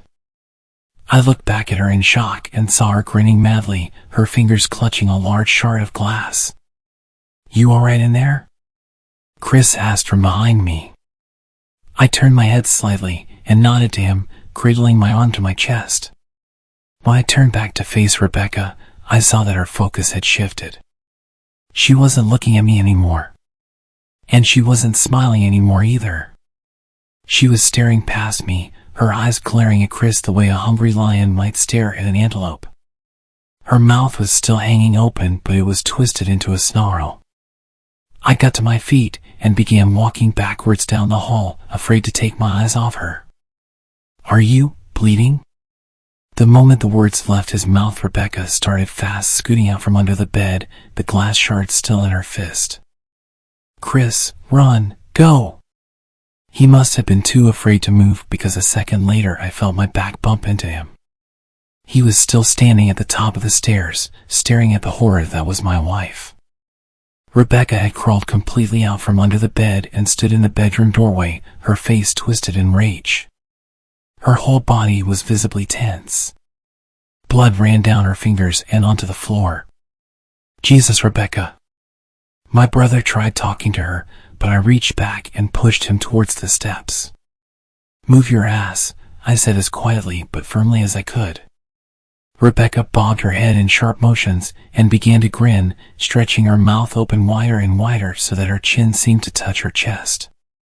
I heard Chris mutter a prayer, and then he was running down the stairs. I stood at the top of the steps, stuck between self-preservation and the love for a woman who clearly needed serious help. "I only want to help," I said whilst holding back tears. Her eyes focused on me once again as she slowly lifted the glass, holding it out in front of her. And then she started sprinting towards me, grinning with utter excitement. Thankfully, my body took over and I flew down the stairs, skipping 2 or 3 steps until the bottom. I made it to the front door before I felt her leap onto my back, wrapping her arms around my neck, her open mouth next to my ears so that I could hear those terrible hiccuping sounds. I shook her off me, knocking her to the floor. I felt a searing pain in my back as she fell, but I tore open the front door and bolted to my car. Chris was standing in the front yard, talking on the phone with the police. I didn't say a word, I just ran to my car and jumped in. Chris took the hint and followed me, still on the line with the cops. I watched the rearview mirror, sure I'd see her there, running after us. But I never did. I went straight to the emergency room and got 11 stitches in my arm and 3 on my back. The police asked a lot of questions and went back to the house to do a search, but of course, she wasn't there.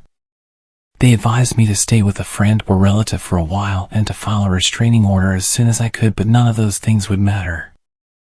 I dropped Chris off at home and went to a motel an hour away. I wanted to put as much distance between me and Rebecca as I could. This is where I've been for the last 4 hours. I thought maybe the police would find her, maybe they'd get her the help she desperately needs. But now I don't think so. Because 40 minutes ago I got a text from an unknown number. Just 3 words. "I found you." And a picture attached. The picture was dark and grainy, but I instantly knew what it was. There was no mistaking my wife's eye. I started typing this out immediately after. I don't know what to do. I'm alone and scared, and I can't help but feel that I'm being watched.